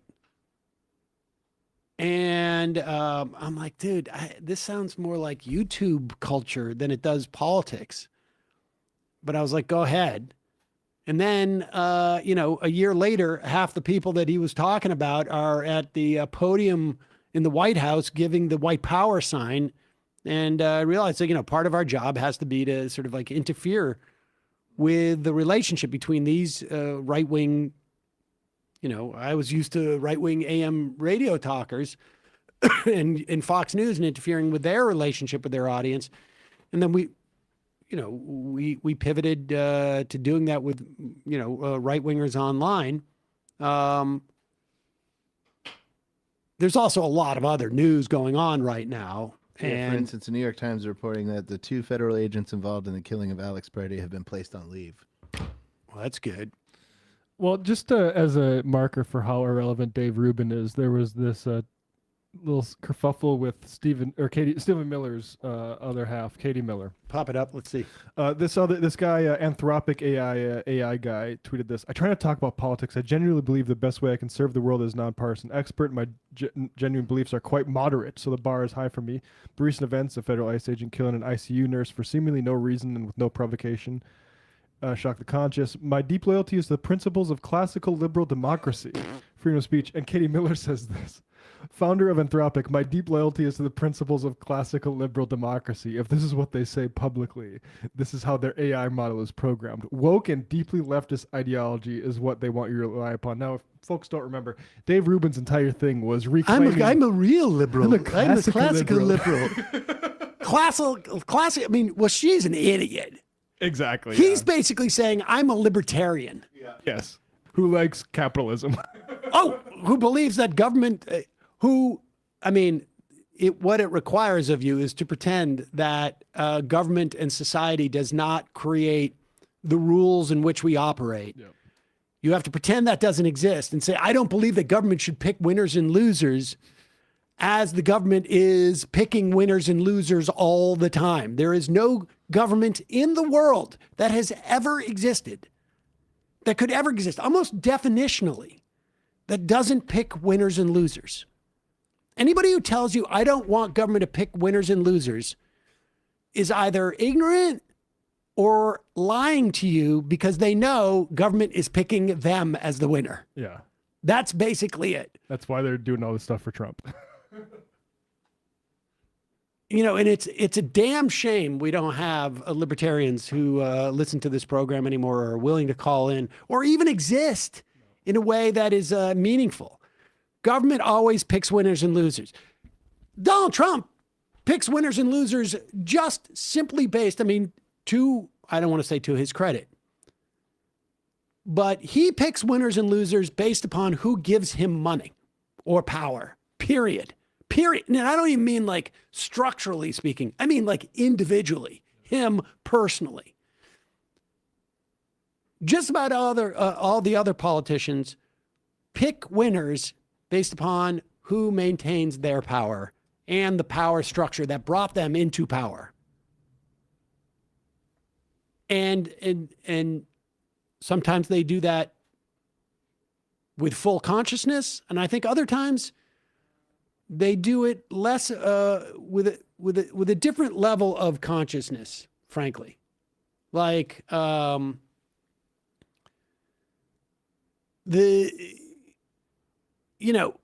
like Barack Obama, for example, was the editor of his law review journal at Harvard, and rose spectacularly through politics. I mean, in an incredible way. I haven't seen anything like that in my lifetime in terms of, he was a senator for 2 years before he started to run for president. And I think on some level, I don't think he was quite as conscious of, and I don't think he is today. I think he just, I think if your name is Barack Hussein Obama and you came from his background and you had that type of meteoric rise, you confuse a reinforcement of a power structure that you represent with just a belief in the meritocracy.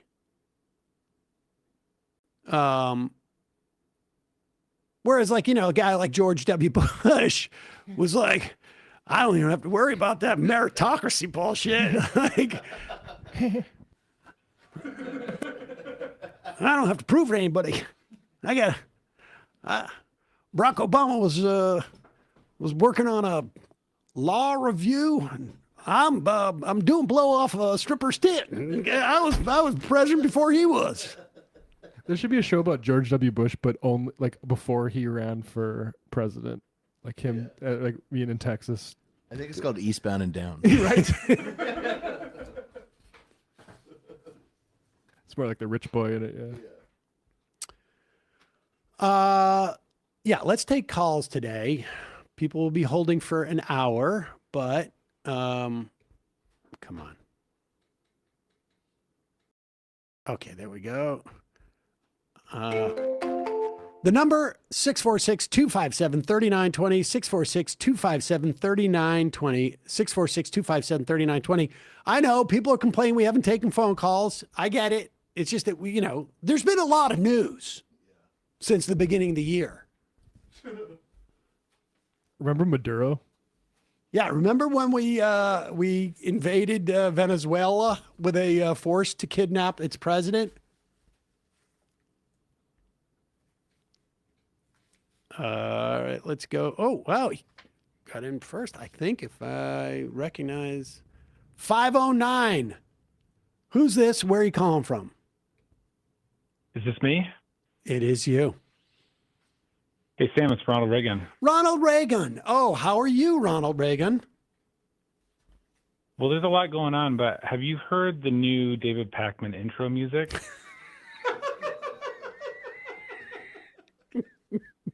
No. So I don't really like this kind of drama because I'm not really about that.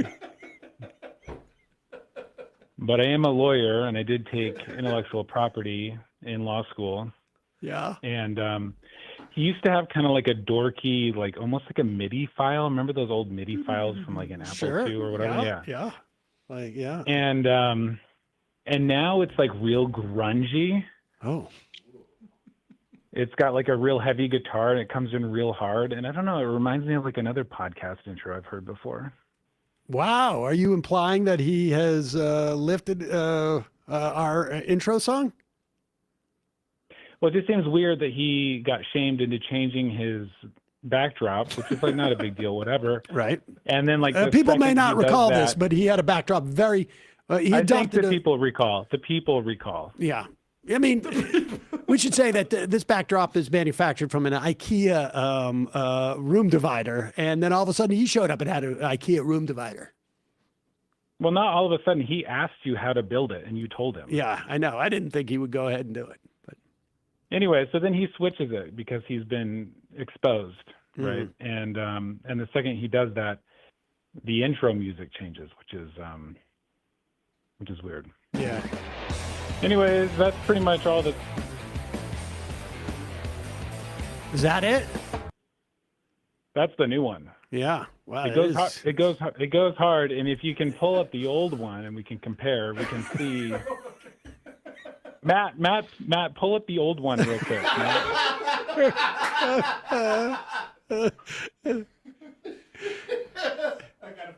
Is it in the sound? Is it in the sound sheet? We didn't put this on the sound sheet, if you can I believe had it on there for weeks, but I finally lost it. We have to say that, like, I know there are people going like, we've been waiting for weeks to open up the phone, and you spend the whole time talking to Ronald Reagan about theme song. It's like I'm important. Yeah, This is important. I don't know. Yeah. There's been a lull in the news, and so like you got to get to some of this back burner stuff. Yes, exactly. Well, we're gonna Matt, did you find it? No, I have to go back. Matt hasn't been able to find it. We're gonna I'll put 3 or 4 people on this, and Yeah. we'll, What's Emma doing right now? Can you text her? I could beep her in. yeah. Yeah. We'll tie her in through the fiber connection to with our research people. We'll look into this. Ronald Reagan, I really appreciate your raising this. No problem. Thanks for the call.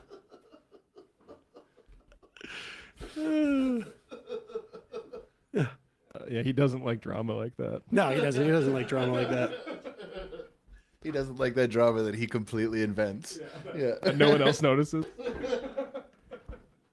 Hard to Floridians for Emma. I might be alone in my opinion, but these are incredibly important updates from Ronald Reagan.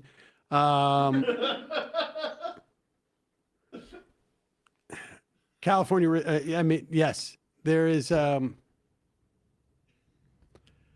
No, I mean, if there's anybody who make that type of call, I can't imagine anybody having a tougher job right now than an immigration attorney in terms of like just looking at the horrors. We like to distract ourselves. Indeed. What clip is this? This is, oh yeah, this is number 4. Well, here, let's do this. Get that tear sheet up. This is not usually a story that I think that people can invest too much in the idea that Donald Trump is losing his mind and 25th Amendment and he's going to die in office. I mean, all those things may be true. Donald Trump may not make it out of office. He may die in office. He may die in 2 weeks. Or he may be there the whole time. And to a large extent, the regime is going to stay intact. There may be a lot of infighting, but the thing about authoritarians is that they tend to, once the top gorilla is named, they all fall in line. But this report I found interesting. Robert Fico, he is the prime minister of Slovakia. He is one of the few EU leaders who supports Trump's stance on Europe's weakness. According to Politico, was, quote, concerned about the U.S. president's, quote, psychological state. This is reported by 2 different diplomats. Fico used the word, quote, dangerous to describe how the U.S. president came across in their face-to-face meeting at Trump's Mar-a-Lago estate in Florida on January 17th. The conversation between Fico and his European counterparts took place in Brussels on January 22nd. So Fico, was in Europe, at the EU in Brussels 5 days after talking to Trump 2 weeks ago, less than 11 days ago, and was like, dude, things are a little bit scary. He made his remarks in a separate informal huddle between some leaders and chief EU officials rather than during the formal roundtable talks, the diplomats said. All the diplomats were granted anonymity by Politico to allow them to discuss confidential exchanges. Fico's comments are especially pertinent because he's among Europe's most pro-Trump politicians, touting his access to the U.S. president in a Facebook video after the Mar-a-Lago meeting and voicing support for Washington's approach to the Russia-Ukraine war. Fico took to X on Wednesday saying, I must emphatically reject the lies of the Politico portal about how I assessed my meeting with U.S. President D. Trump in an informal summit in Brussels. No one heard anything. No one saw anything. There are no witnesses, but nothing prevented the Politico portal from coming up with lies. Fico seemed traumatized by his encounter with Trump, one of the European diplomats said. Fico characterized Trump as being, quote, out of his mind, a diplomat said, using the words... There's no witnesses. Using the words briefed to them by their leader, who was directly involved in the conversation. You know, I'm not going to take the word of some European, Slovakian leader who just happens to be a Trump fan.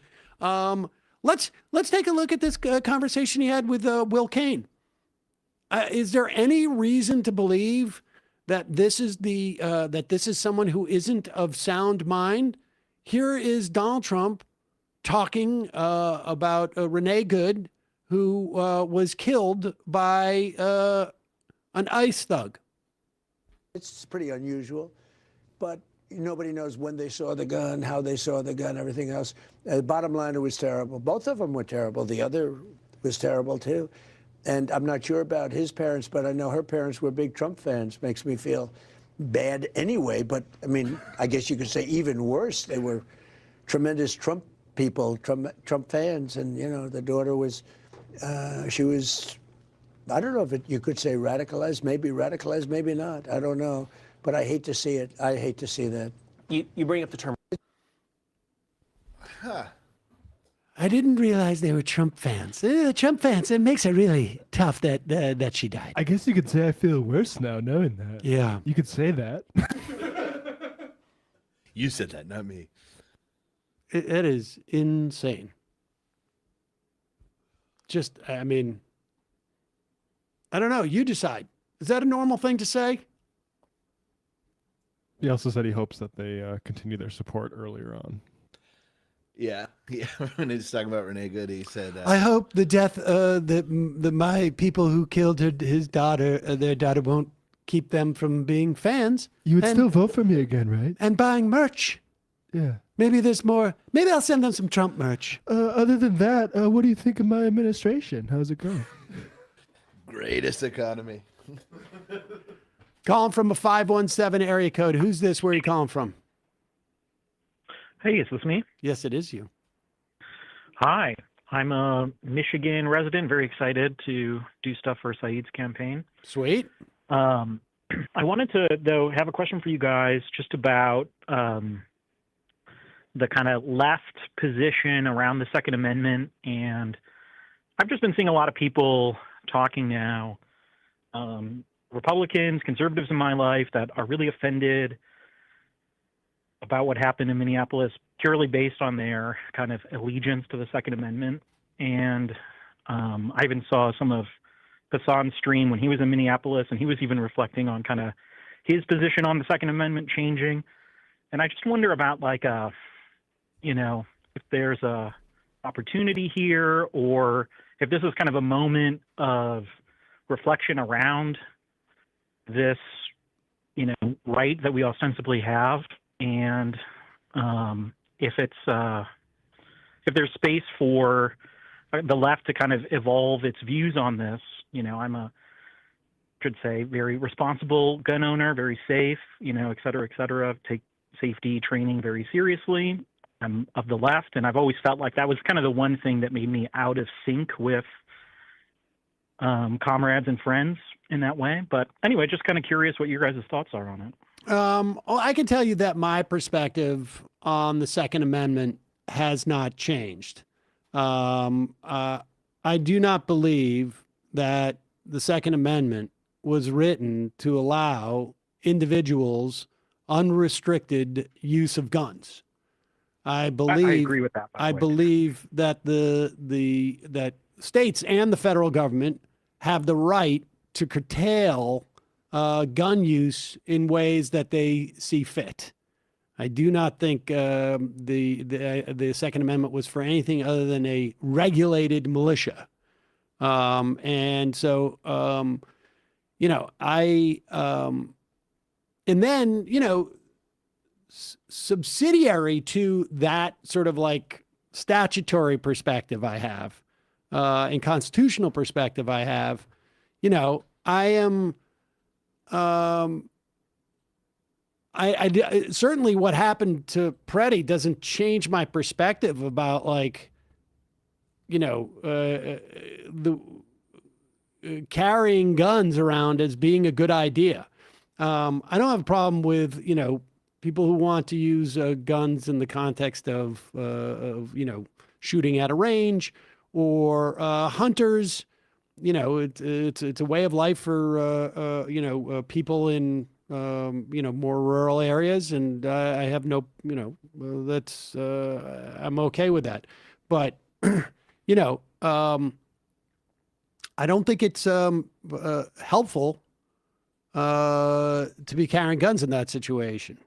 And you know, like you know, to be carrying guns in that way, I just don't see the value of it. So my perspective, there's value if you're martyred and then it becomes a propaganda issue for look, right. As a political matter, I definitely think that you know, people should be calling out the hypocrisy, I guess. I mean, hypocrisy doesn't go very far with me, but if the rhetoric of Donald Trump saying he shouldn't have had a gun, and you can't go to a gun, well, my perspective is, like, you guys set up these rules. These are the rules. And certainly in any other context, you'd have no problem with this guy carrying a gun or showing the gun even. And so I have no problem, you know, its utility in this moment to raise that. But my perspective on the Second Amendment hasn't evolved. What do you think of, like, the use, like the Black Panthers' use of openly carrying weapons?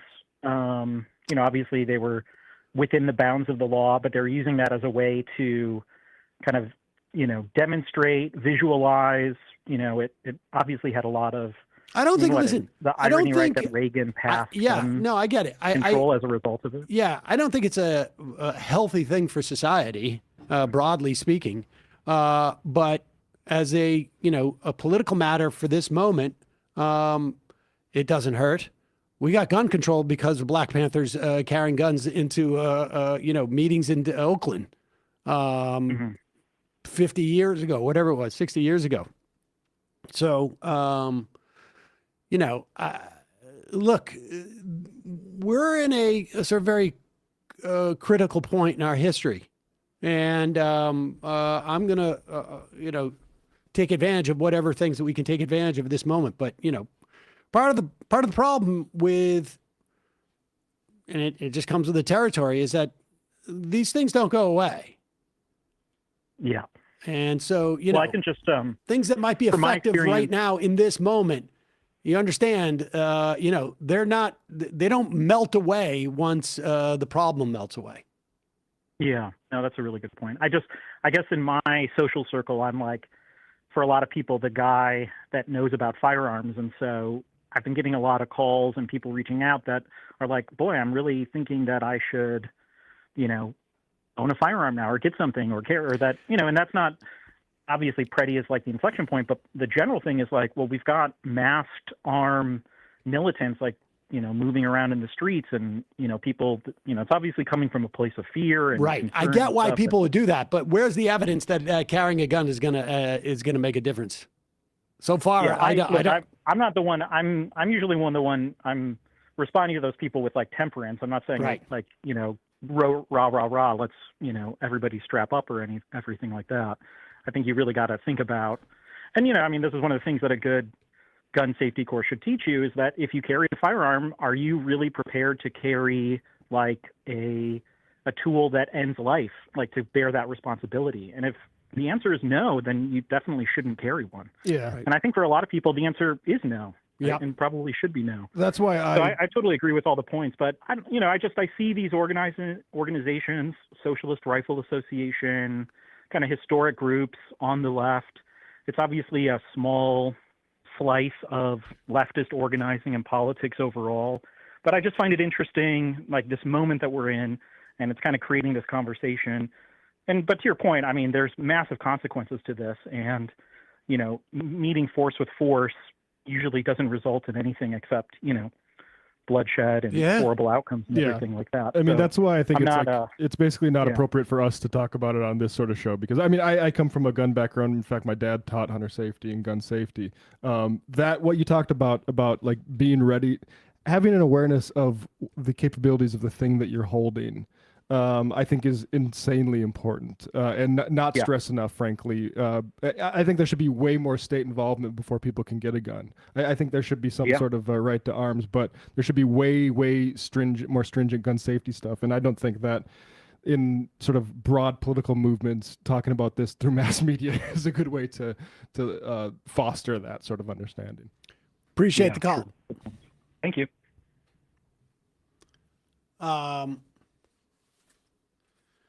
What else did we want to get to here? Oh yeah, I mean, let's go through just a couple of like ICE's greatest hits just over the past one day. Like Sports Center for fascism. I mean, understand again.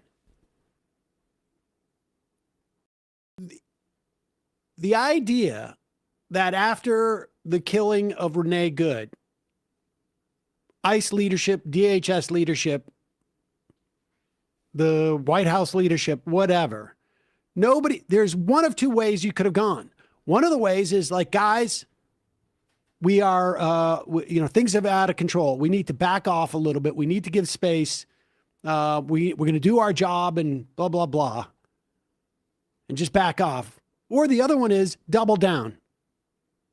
We got your backs. Don't worry. Nobody's going to get hurt. Jonathan Ross, he's now, just paid administrative leave. Maybe not even that. He's just, hanging out, chilling.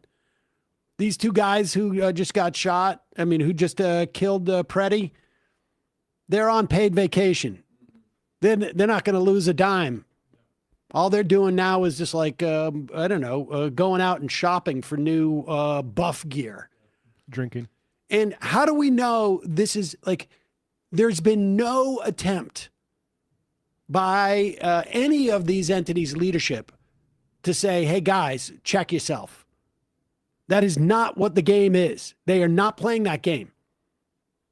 Everything that's happening is happening exactly as they want it to. The only thing that's not happening that they want to have happen is they want the protests to be more out of control so they can justify more repression. That's the only thing. Is like the people who are thwarting ICE are dancing too slowly and in too much of a controlled way for them to be able to sort of like pick up the pace as to where they want to go.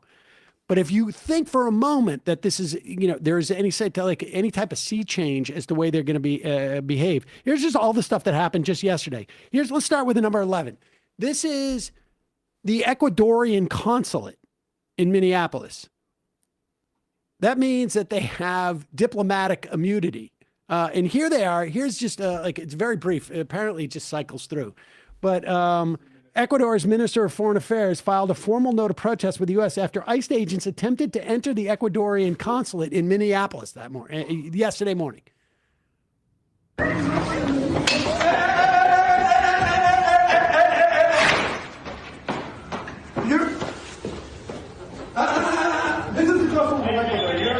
Relax. Okay, relax. I did not enter. And if you touch me, I will grab you. If you touch me, I will grab you. Okay. You can let him. Okay, well, don't touch me. Okay. You can let him. All right, here we go. You can let enter. This is the consulate. This is the foreign sovereign department. You can let enter. Right here, close the door, right? Yes, right here. Right? Yeah. Sí, lo estoy firmando. ¿Qué dices? Quisieron perseguir a las personas acá, está ahí, por fuera del Estado.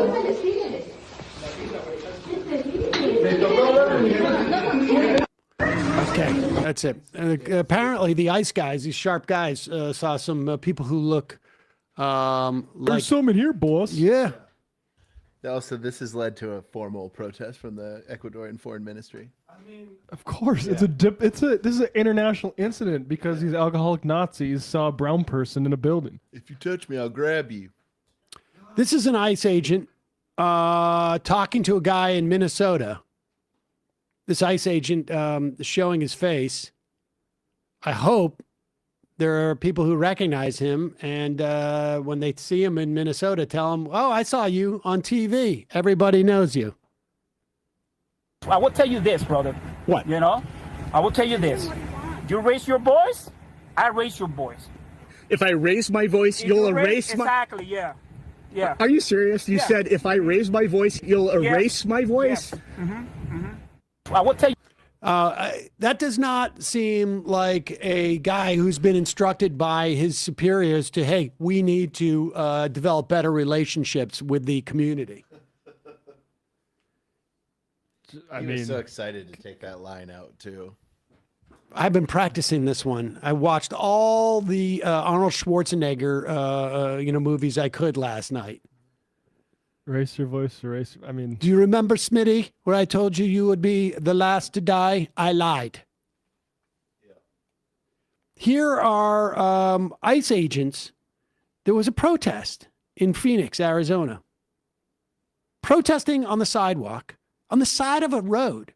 They're just This is like the most banal sort of non-confrontational type of protest you can have, right? If I drove up on this, I would think maybe they're doing a car wash. I mean, honestly, it's just, and ICE agents are pulling away, and they decide to essentially attack these protesters. Drive by. Yep.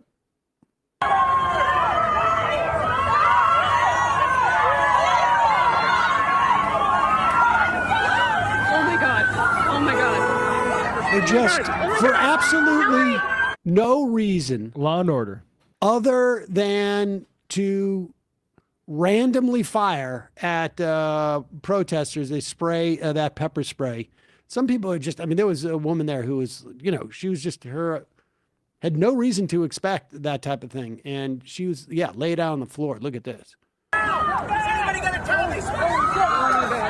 Oh my god. Oh my god. Oh my god. Fucking pussy!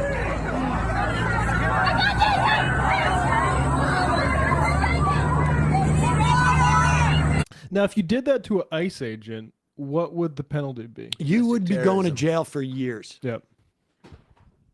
There's one we can't show. It's more goofy than this, but did you see the footage of them mooning the protesters from the hotel? Yeah.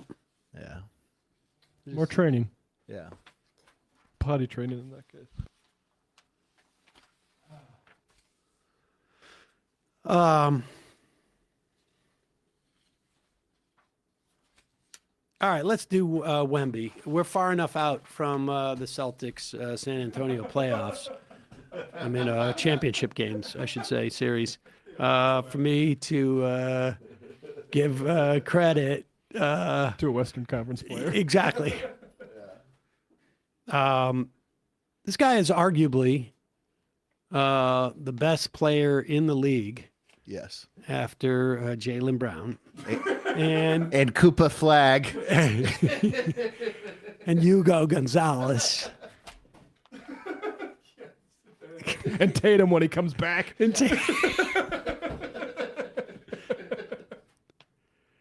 Victor Wembanyama. He's like 8'3", right? He's like 14 feet tall. I think listed at 7'5", but yeah, he's probably taller than that. And it's also, it's also just, he's incredibly athletic for a guy that size too. Yep. But this is my favorite thing about him. Now, Jaylen Brown also has great politics, but yeah, don't let that be overlooked. Yeah. And Bill Russell.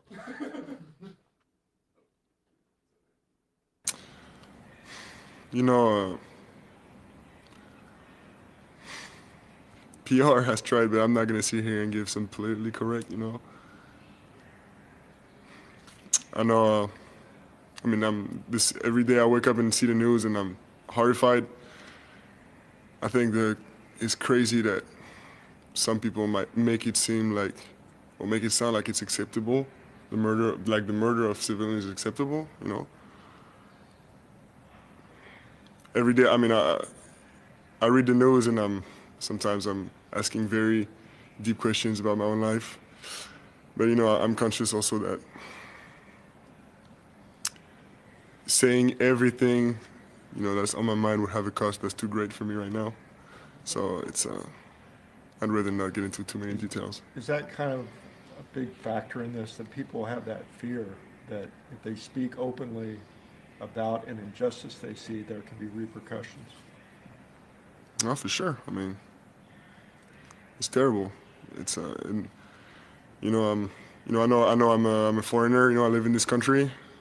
No, I am concerned for sure. Is that part of your hesitance, being a foreigner? Does that play into your? Oh, for sure. I mean, it's yeah. I'm not getting too many details, but yes. I mean,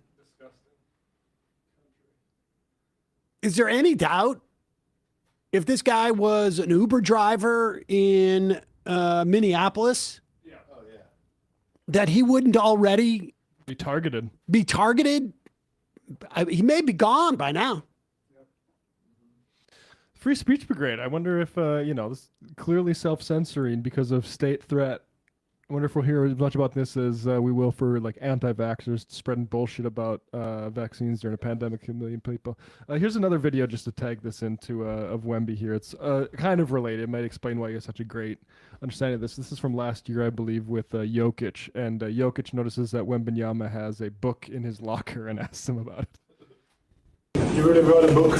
Yeah. I read before every game. This crazy? It's not like I wrote.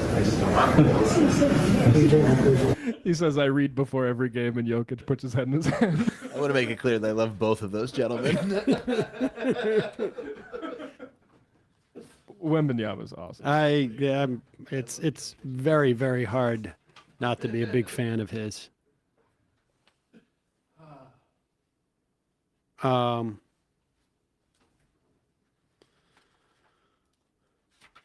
Let's go to the phones. Calling from a 308 area code. Who's this? Where are you calling from? Oh, dropped. Calling from an 859 area code. Who's this? Where are you calling from? Hey, am I coming through all right? Yeah, who's this? This is Flag from Kentucky. Flag from Kentucky. What's on your mind? Well, I just wanted to let everyone who also might else be in Kentucky that a Charles Booker is running for Senate, the seat that Mitch McConnell's given up. He's great. I interviewed him. When did he run last? 4 or 5 years ago? 6 years ago? Yeah, I think he ran up against Rand Paul. Maybe that was 4 years ago. I can't. Yeah, I mean, I'm pretty young, so that was I think before I could even vote. But he is I joined his email list. He was a state senator. I think he was like maybe even had a leadership position in the Kentucky House. State rep, yeah. Yeah, I'm pretty sure. I joined his email list Monday. He sent one out about his SALT plan to counter ICE. It means like stop abuses from lawless and terror or something like that, lawlessness and terror. And it's a pretty solid plan. I'm pretty excited for his campaign. Definitely going to try and volunteer for it, do whatever I can do. Great. But yeah, just wanted to let everyone know if you're in Kentucky who might not be aware. Yeah, we'll keep an eye on that. Appreciate it. All right, thank you. Thanks. Kentucky's hard, but Booker is a good candidate. DSA has a bunch of good candidates for state assembly, and here's an ad for a guy, Conrad Blackburn. Here it is. I'll put and this is in Kentucky? No, this is up in Harlem. Okay. New York State Assembly. Yeah, I got this.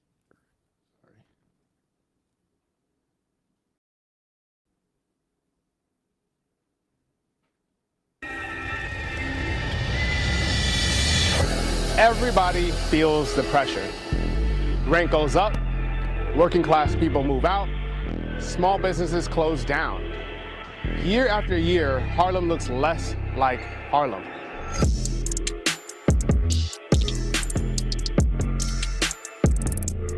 How can we expect anything to change when you got a whole class of politicians who never felt the pressure a day in their life? See, your landlords don't just own your home, they own your politicians too. But they can't buy me, and we ain't gonna let them sell Harlem. My name is Conrad Blackburn. I was born under pressure. I lived in the projects. My mom hustled hard. Cops pressed me and harassed me just for being alive. That's why I became a public defender, to give my people the same quality of defense that rich people get. As a public defender in the Bronx, I won impossible wins by refusing to take no for an answer. I organized New York City Council to pass a law that abolishes solitary confinement in New York City jails. Now I'm running for New York State Assembly to bring the pressure to Albany.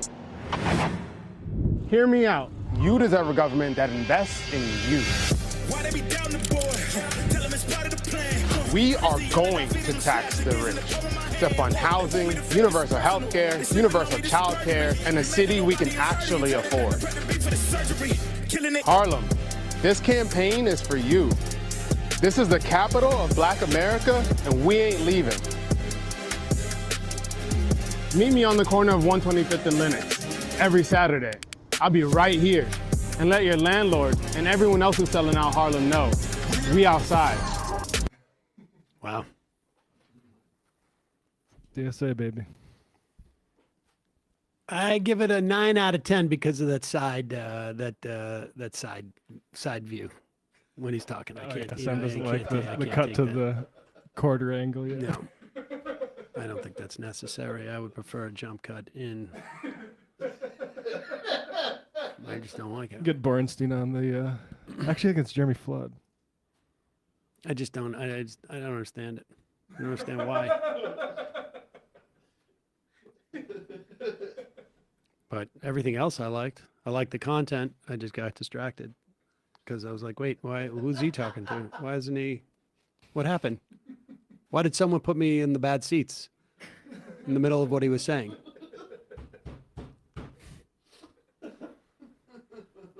I had a front row view, and then all of a sudden I get put on the side. And now I'm looking over there like, who is he? Who's that guy? It's funny. I didn't even notice they did that. I did. Oh, there, yeah. I can't. Sam's kind of a single issue. It's true. It was a single cam voter. I can't. Calling from a 701 area code. Who's this? Where are you calling from? 701. Just me? Yep. Hi there. My name is Josh. I live in North Dakota. I'm originally from Massachusetts, actually. I moved out here when I was 32, so I've lived out here for about 12 years now. So wait a second. Massachusetts and North Dakota? Yeah, it was for work. Nice. I was looking to move back to Massachusetts within 2 years of being here. Unfortunately, it's not affordability was a big issue, so it wasn't really easy to move. Where in back Massachusetts did you live? I lived in Amesbury, Massachusetts, the Newburyport area. Okay. And where do you live in North Dakota? Yeah, it's big change. Where in North Dakota? So, I live in Bismarck. There you go. All right. So you've hit 2 for 2. So I have a question. I am going back to school for psychology, minor in political science. I'm going to major in some kind of social work. My goal is to get involved in policy, lobbying, and that kind of stuff. I am a DSA member.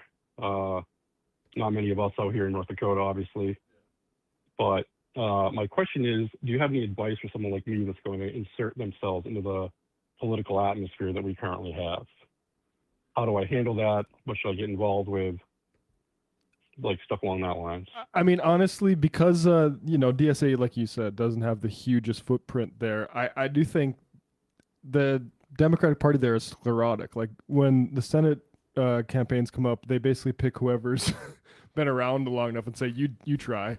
Like there's no, I think you could have some good success at trying to show up to meetings within the party and get, because I think a lot of these people that's like ran by like 60-year-olds who like are so surprised that a young person would even be interested to show up.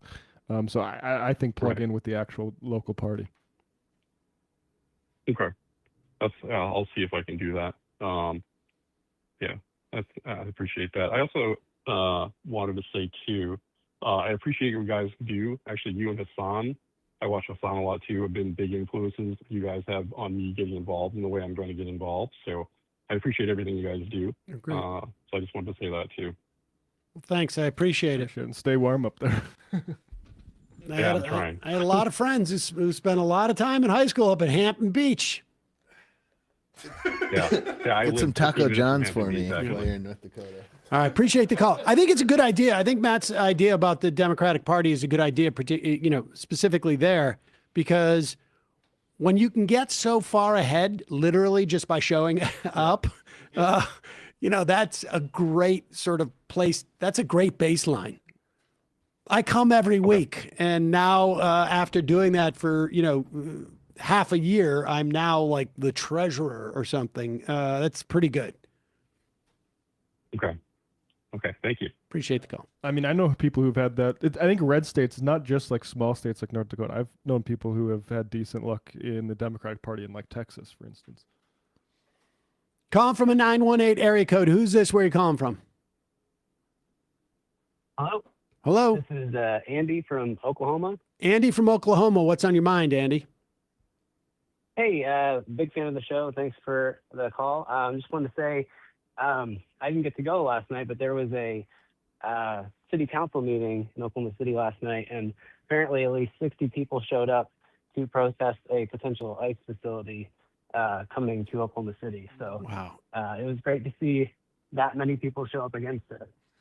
And apparently nobody showed up in favor of it. So it's incredible to me how many stories I'm reading about ICE facilities being built all across the country. I mean, it's almost like they've exhausted what they can do with the money in terms of buying weaponry. Like they probably just have these massive stores of weapons that they don't even have people to carry.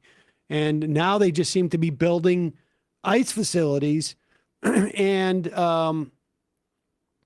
I don't know what the best way to stop them are. I mean, one is like, I think, who owns the property? Is it a corporation that might feel some backlash if they are known that they're selling to ICE?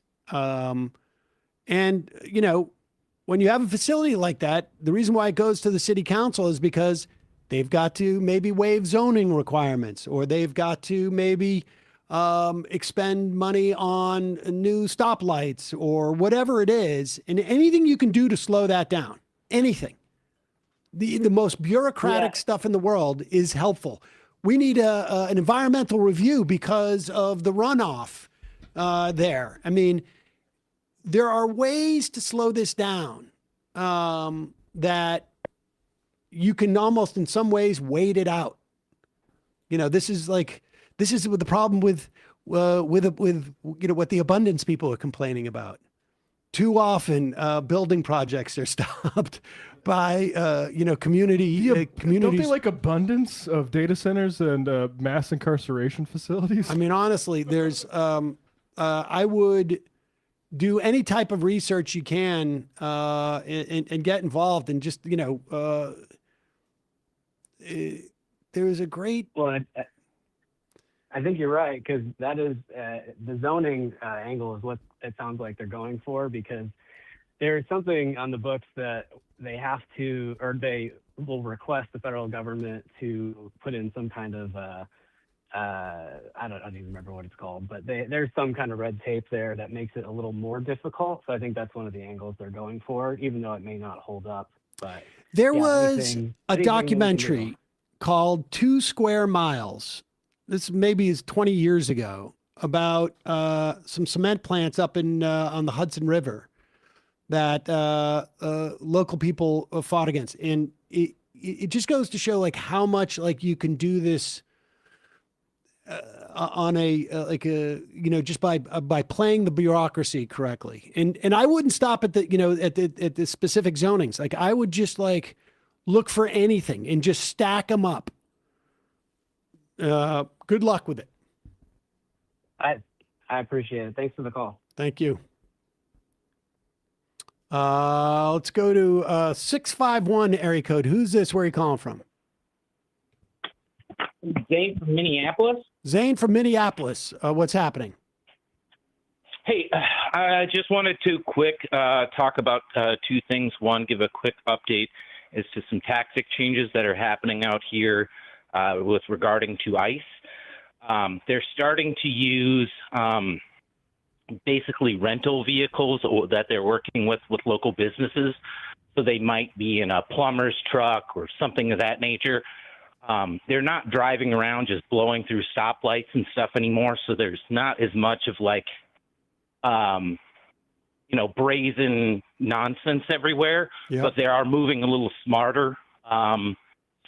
Again, staying out where people are, watching out, in your neighborhood, stay with your local communities, all that kind of stuff. And, just be on the lookout for, they're not driving around looking like federal agents blowing through stop signs and just generally acting like a gang. So while that means that there's going to be less people, smashing cars and whatnot along the roadside, it does also mean that they have a better chance at being effective if we're not consistently vigilant. So just wanted to bring that up as a change on there. And another thing I would like to bring up is like, if you have family members who aren't, turned on this thing at this point, just let them go. Because at some point, you're just going to keep finding a new bottom to how low they will sink. And it'll just sink your opinion of them further and further. If they haven't turned by this point, they're not going to just cut them out of your life. It'll save you a lot of heartache and trauma. I've had, at this point, I mentioned last week that they were using blockade cars. I mentioned to several family members that federal agents tried to T-bone me when they were luring me into a parking lot because I'd been chasing them kind of all over town. They already know my name, so I'm not worried about sharing the story or whatever. But it's pretty, heart-wrenching to tell your family members that and them say something to you like, oh, they don't do that. They didn't even believe. So they didn't even believe that you had that had happened to you. They thought you were making it up. Well, that's the part that's been weird about that is both times I've told that it immediately galloped to some other thing. It's pretty impossible to pin conservatives down on anything these days. Right. They'll just go, this is like that, or they don't do this. And then when, if they get somebody, the wrong person, they let them go in 24 hours. I'm like, well, the janitor who is a permanent resident that got kidnapped from our high school when I first got, tear gas or whatever, trying to interact. That was my first interaction with ICE. That guy's still gone. He's in Texas or whatever. It's been 2-3 weeks. We know he's the school knows who this guy is. We know he's a permanent resident. Hell, I've explained to him, I know a volunteer fireman who we did use a fake emergency to get them out of the fire station because ICE was trying to nab. That guy's been in hiding for multiple weeks. I just want to reiterate. I mean, I know you know this, but just so the people at home. Yeah. If you are a legal resident, you are a legal immigrant. There's not, totally. Never mind the fact that if you were undocumented, and I should say you're also documented. That is there is a category of people who have entered this country without documentation, and they have committed a civil offense. That is the equivalent to getting a speeding ticket. It is a civil offense. Yeah, it's like if every time somebody got caught without tabs, we used one of them cow catchers and just ran them off the road. Yeah, and you're never gonna. Yeah, you're gonna have a lot less tabs infractions, but you're probably gonna kill a lot of people. Yeah, if you come into this country multiple times after you've been expelled, then you hit a threshold where it is a criminal liability. So not only are they going after people who have civil infractions, not only are they going after, supposedly they're going after the most dangerous of criminal elements, which again, the number of ICE agents who have been killed on duty in 24 years is something like 1 or 2, and it was like a heart attack as they were running. This is not, they are not going after hardened criminals or gang members. And they're also going after, we should add, they're not just going after undocumented immigrants who have committed a civil offense. They're not going after undocumented immigrants who have committed multiple civil offenses so that it arises to a criminal offense, a low-level criminal offense, a misdemeanor. They're going after legal immigrants. And they're going after U.S. citizens. We actually have a surprisingly high population. Oh, go ahead. Go I was ahead. going to say, we actually have a surprisingly high population in Minneapolis of permanent legal residents. We take in a lot of the people who are here are Somalians taking refuge, or Ecuadorians, or the Hmong population. We've been very open to taking these people on as permanent refugees. Most of the people I know who have been harassed are permanent legal residents of this country. Yeah. Well, I appreciate the work you're doing. I know everybody listening appreciates the work you're doing, and hopefully they'll leave you guys out of it soon. Yeah, stay safe out there. Go Wolves. All right, appreciate it. Well, not the Wolves part, but we'll let that slide.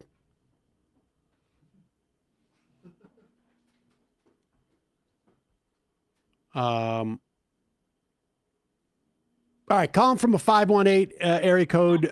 You are the final caller of the day, I think. Hello? Hello? Hello? Maybe they Hi, won't be. Sam. This is Bailey from the Adirondacks. Bailey from the Adirondacks. What's on your mind, Bailey?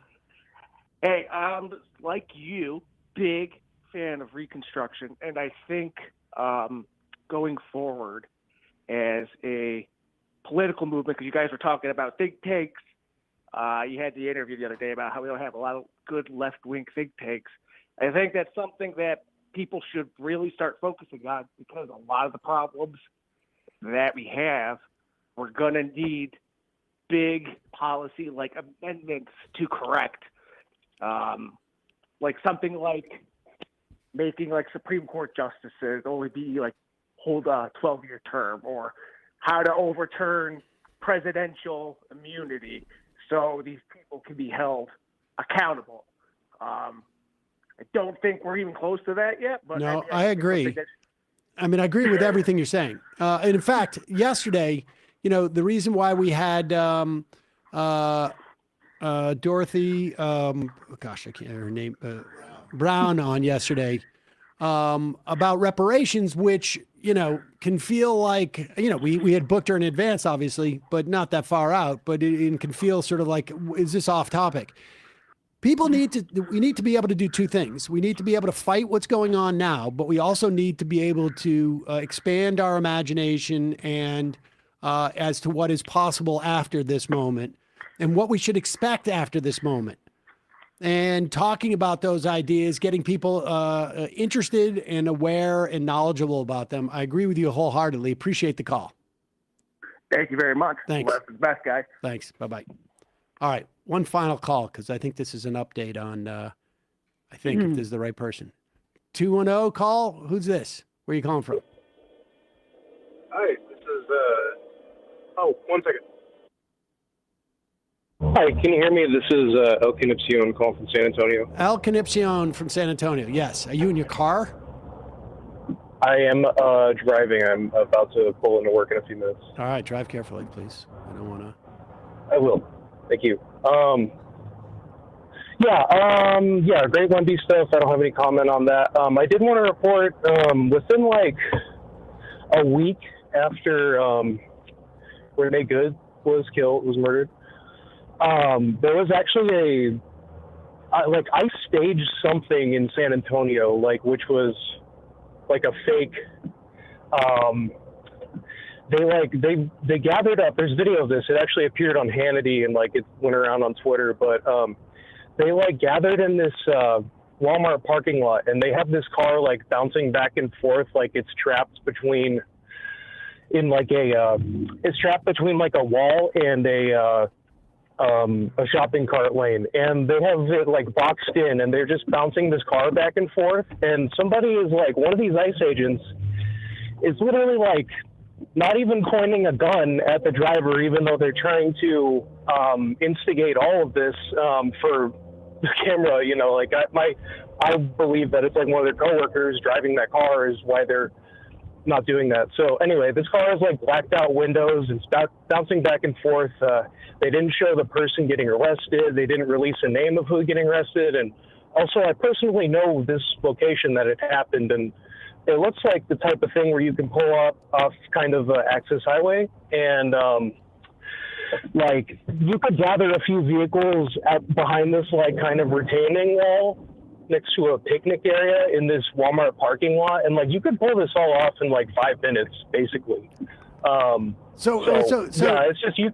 So if I understand what you're saying, is that you think that they staged this to create some type of like, you know, appearance of threat towards ICE agents?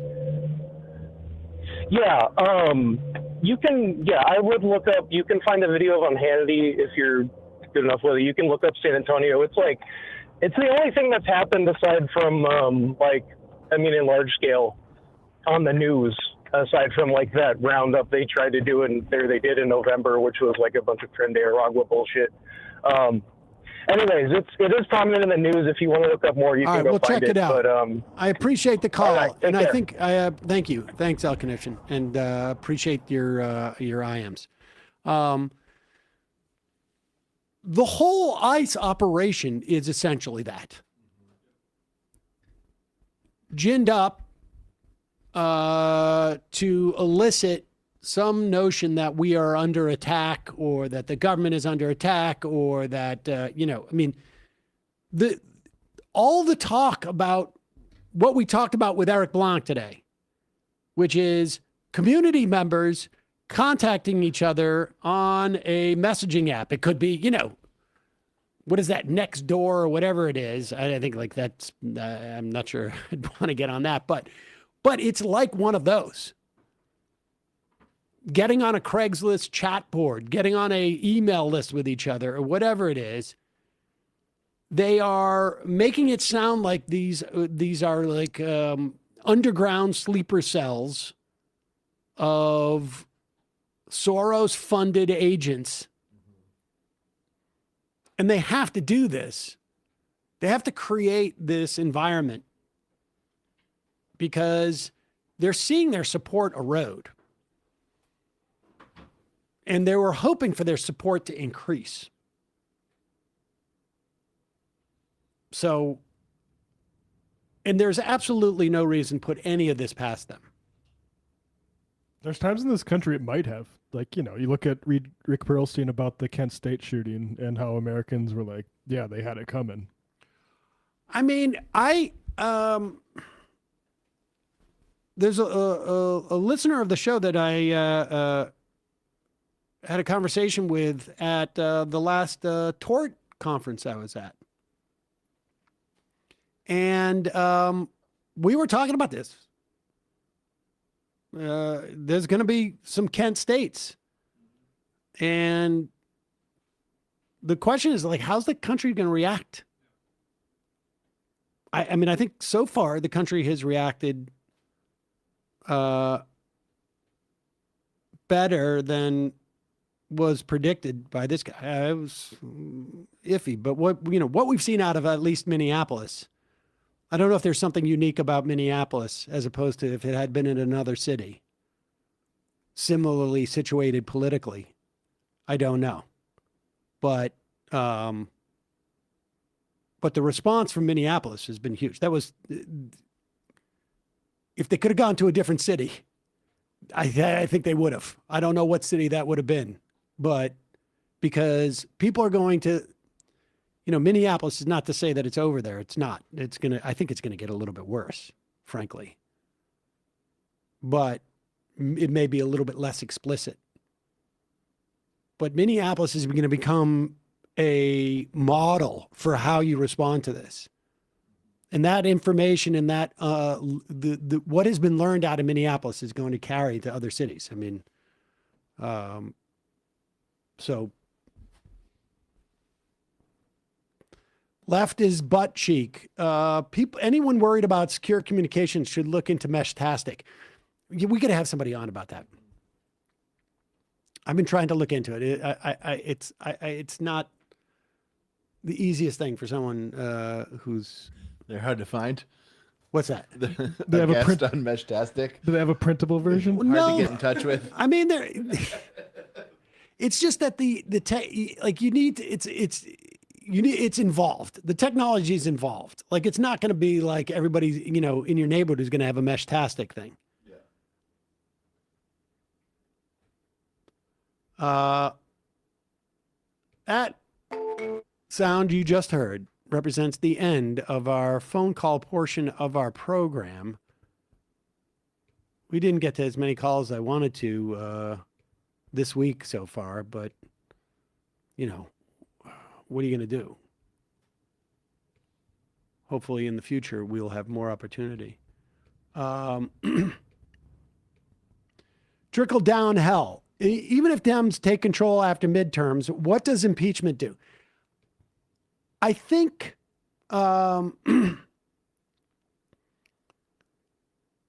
everything that Democrats can do, assuming they take the House and maybe even the Senate, is going to be to put all of these people on alert that there's going to be accountability. Not necessarily now, but like as Ro Khanna told us on this program today, 5-year statute of limitations. You can run, but you can't hide. I mean, that's why, to me, they're going to ignore all of the constraints that Democrats put on them. If they were to get any of these things, they're going to be ignored in such a way that as somebody watching all this stuff on their computer or seeing it even in their cities may not be able to be explicit. The one that everybody can tell is the masks, right? Like, you don't need to know about laws and this and that. If the law is passed, no masks, then everybody can watch and say, oh, they're breaking the law by wearing masks. And the thing that the masks are going to do is they're going to make every single one of these cowards, every one of them has masks on, are expressing a fear. They're expressing a fear. And that fear is that they're going to be held to account in some fashion. And so if those masks come off, that fear is going to be realized. And it can be realized in a legal way too, after the fact. And in terms of people not hiring them. If you know you have an ICE agent who lives on your street or in your apartment building or whatnot, you have a right to wear a mask and walk around and put up a poster saying, hey, Jim in apartment 3E works for ICE. He would love your feedback on what's happening.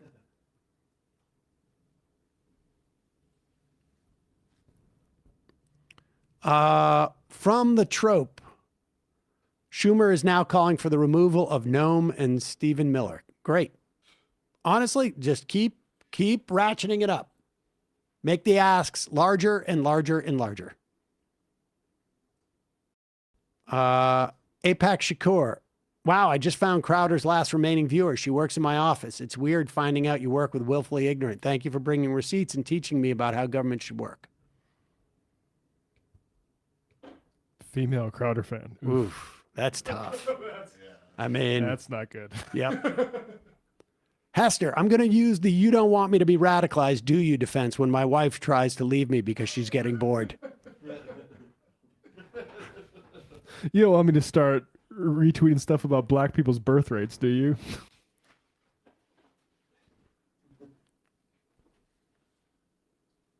Ro Khanna is a slimeball coward, spineless. Ask him if his support for bills that eviscerate online privacy have anything to do with the significant investments in Palantir. Sorry, I missed that. Next time we'll talk about COSA.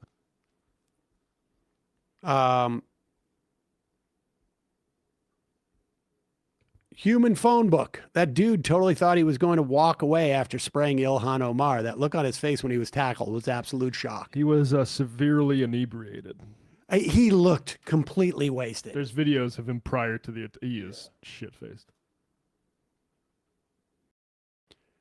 Nassau County spokesperson, in lieu of both Nassau County's representatives voting to fund ICE, I want to shout out Kiana Biera Anderson, who's running in New York 4th against Laura Gillen, who loves to promote herself as being one of the most centrist Dems in office. On the other hand, Kiana is a union leader, organizer, and activist running as a progressive Democrat.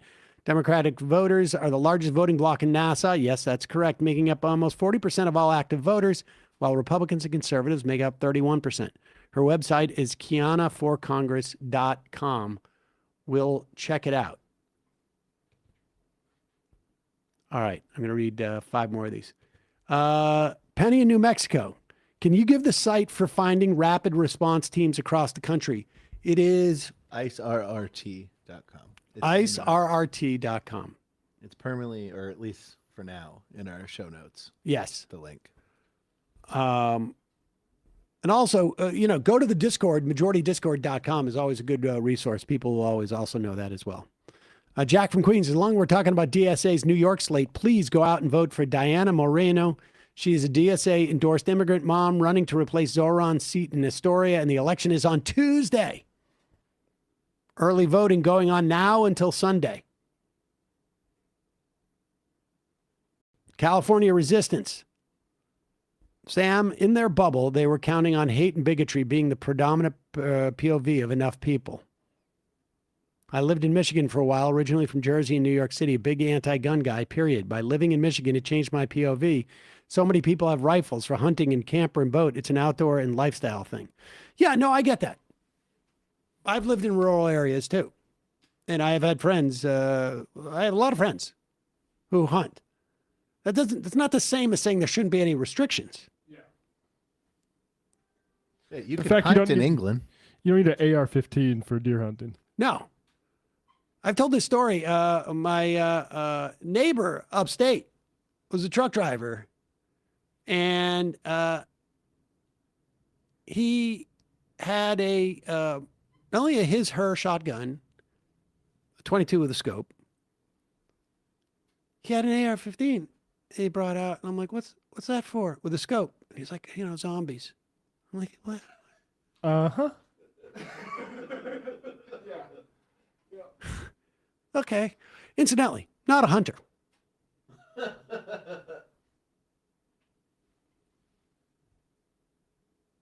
Dimprea. Didn't Ilhan grow up around warlords and those pirates? Bubba Ray wasn't going to cower her. I mean, that's what she said herself. Hank.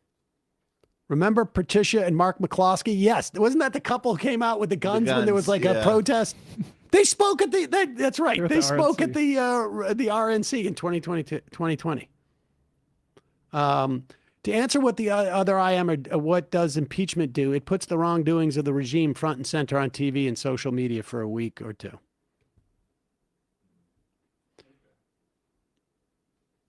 I don't know. I hope the Democrats, if they get back into power, don't make the same mistake they did last time, but we'll see. Sam, ask the audience, is investing in gun manufacturing companies immoral? I mean, it's a bad idea unless you want more guns. Let's put it that way.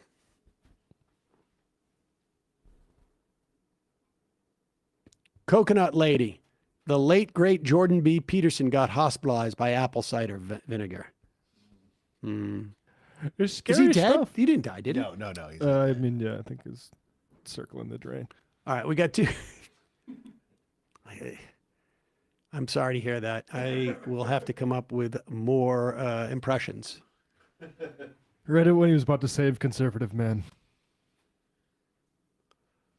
Noel from San Francisco, Operation Take a Swing, Bro. And the camera is this Sam's Why I Left the Left. And the final I am of the day.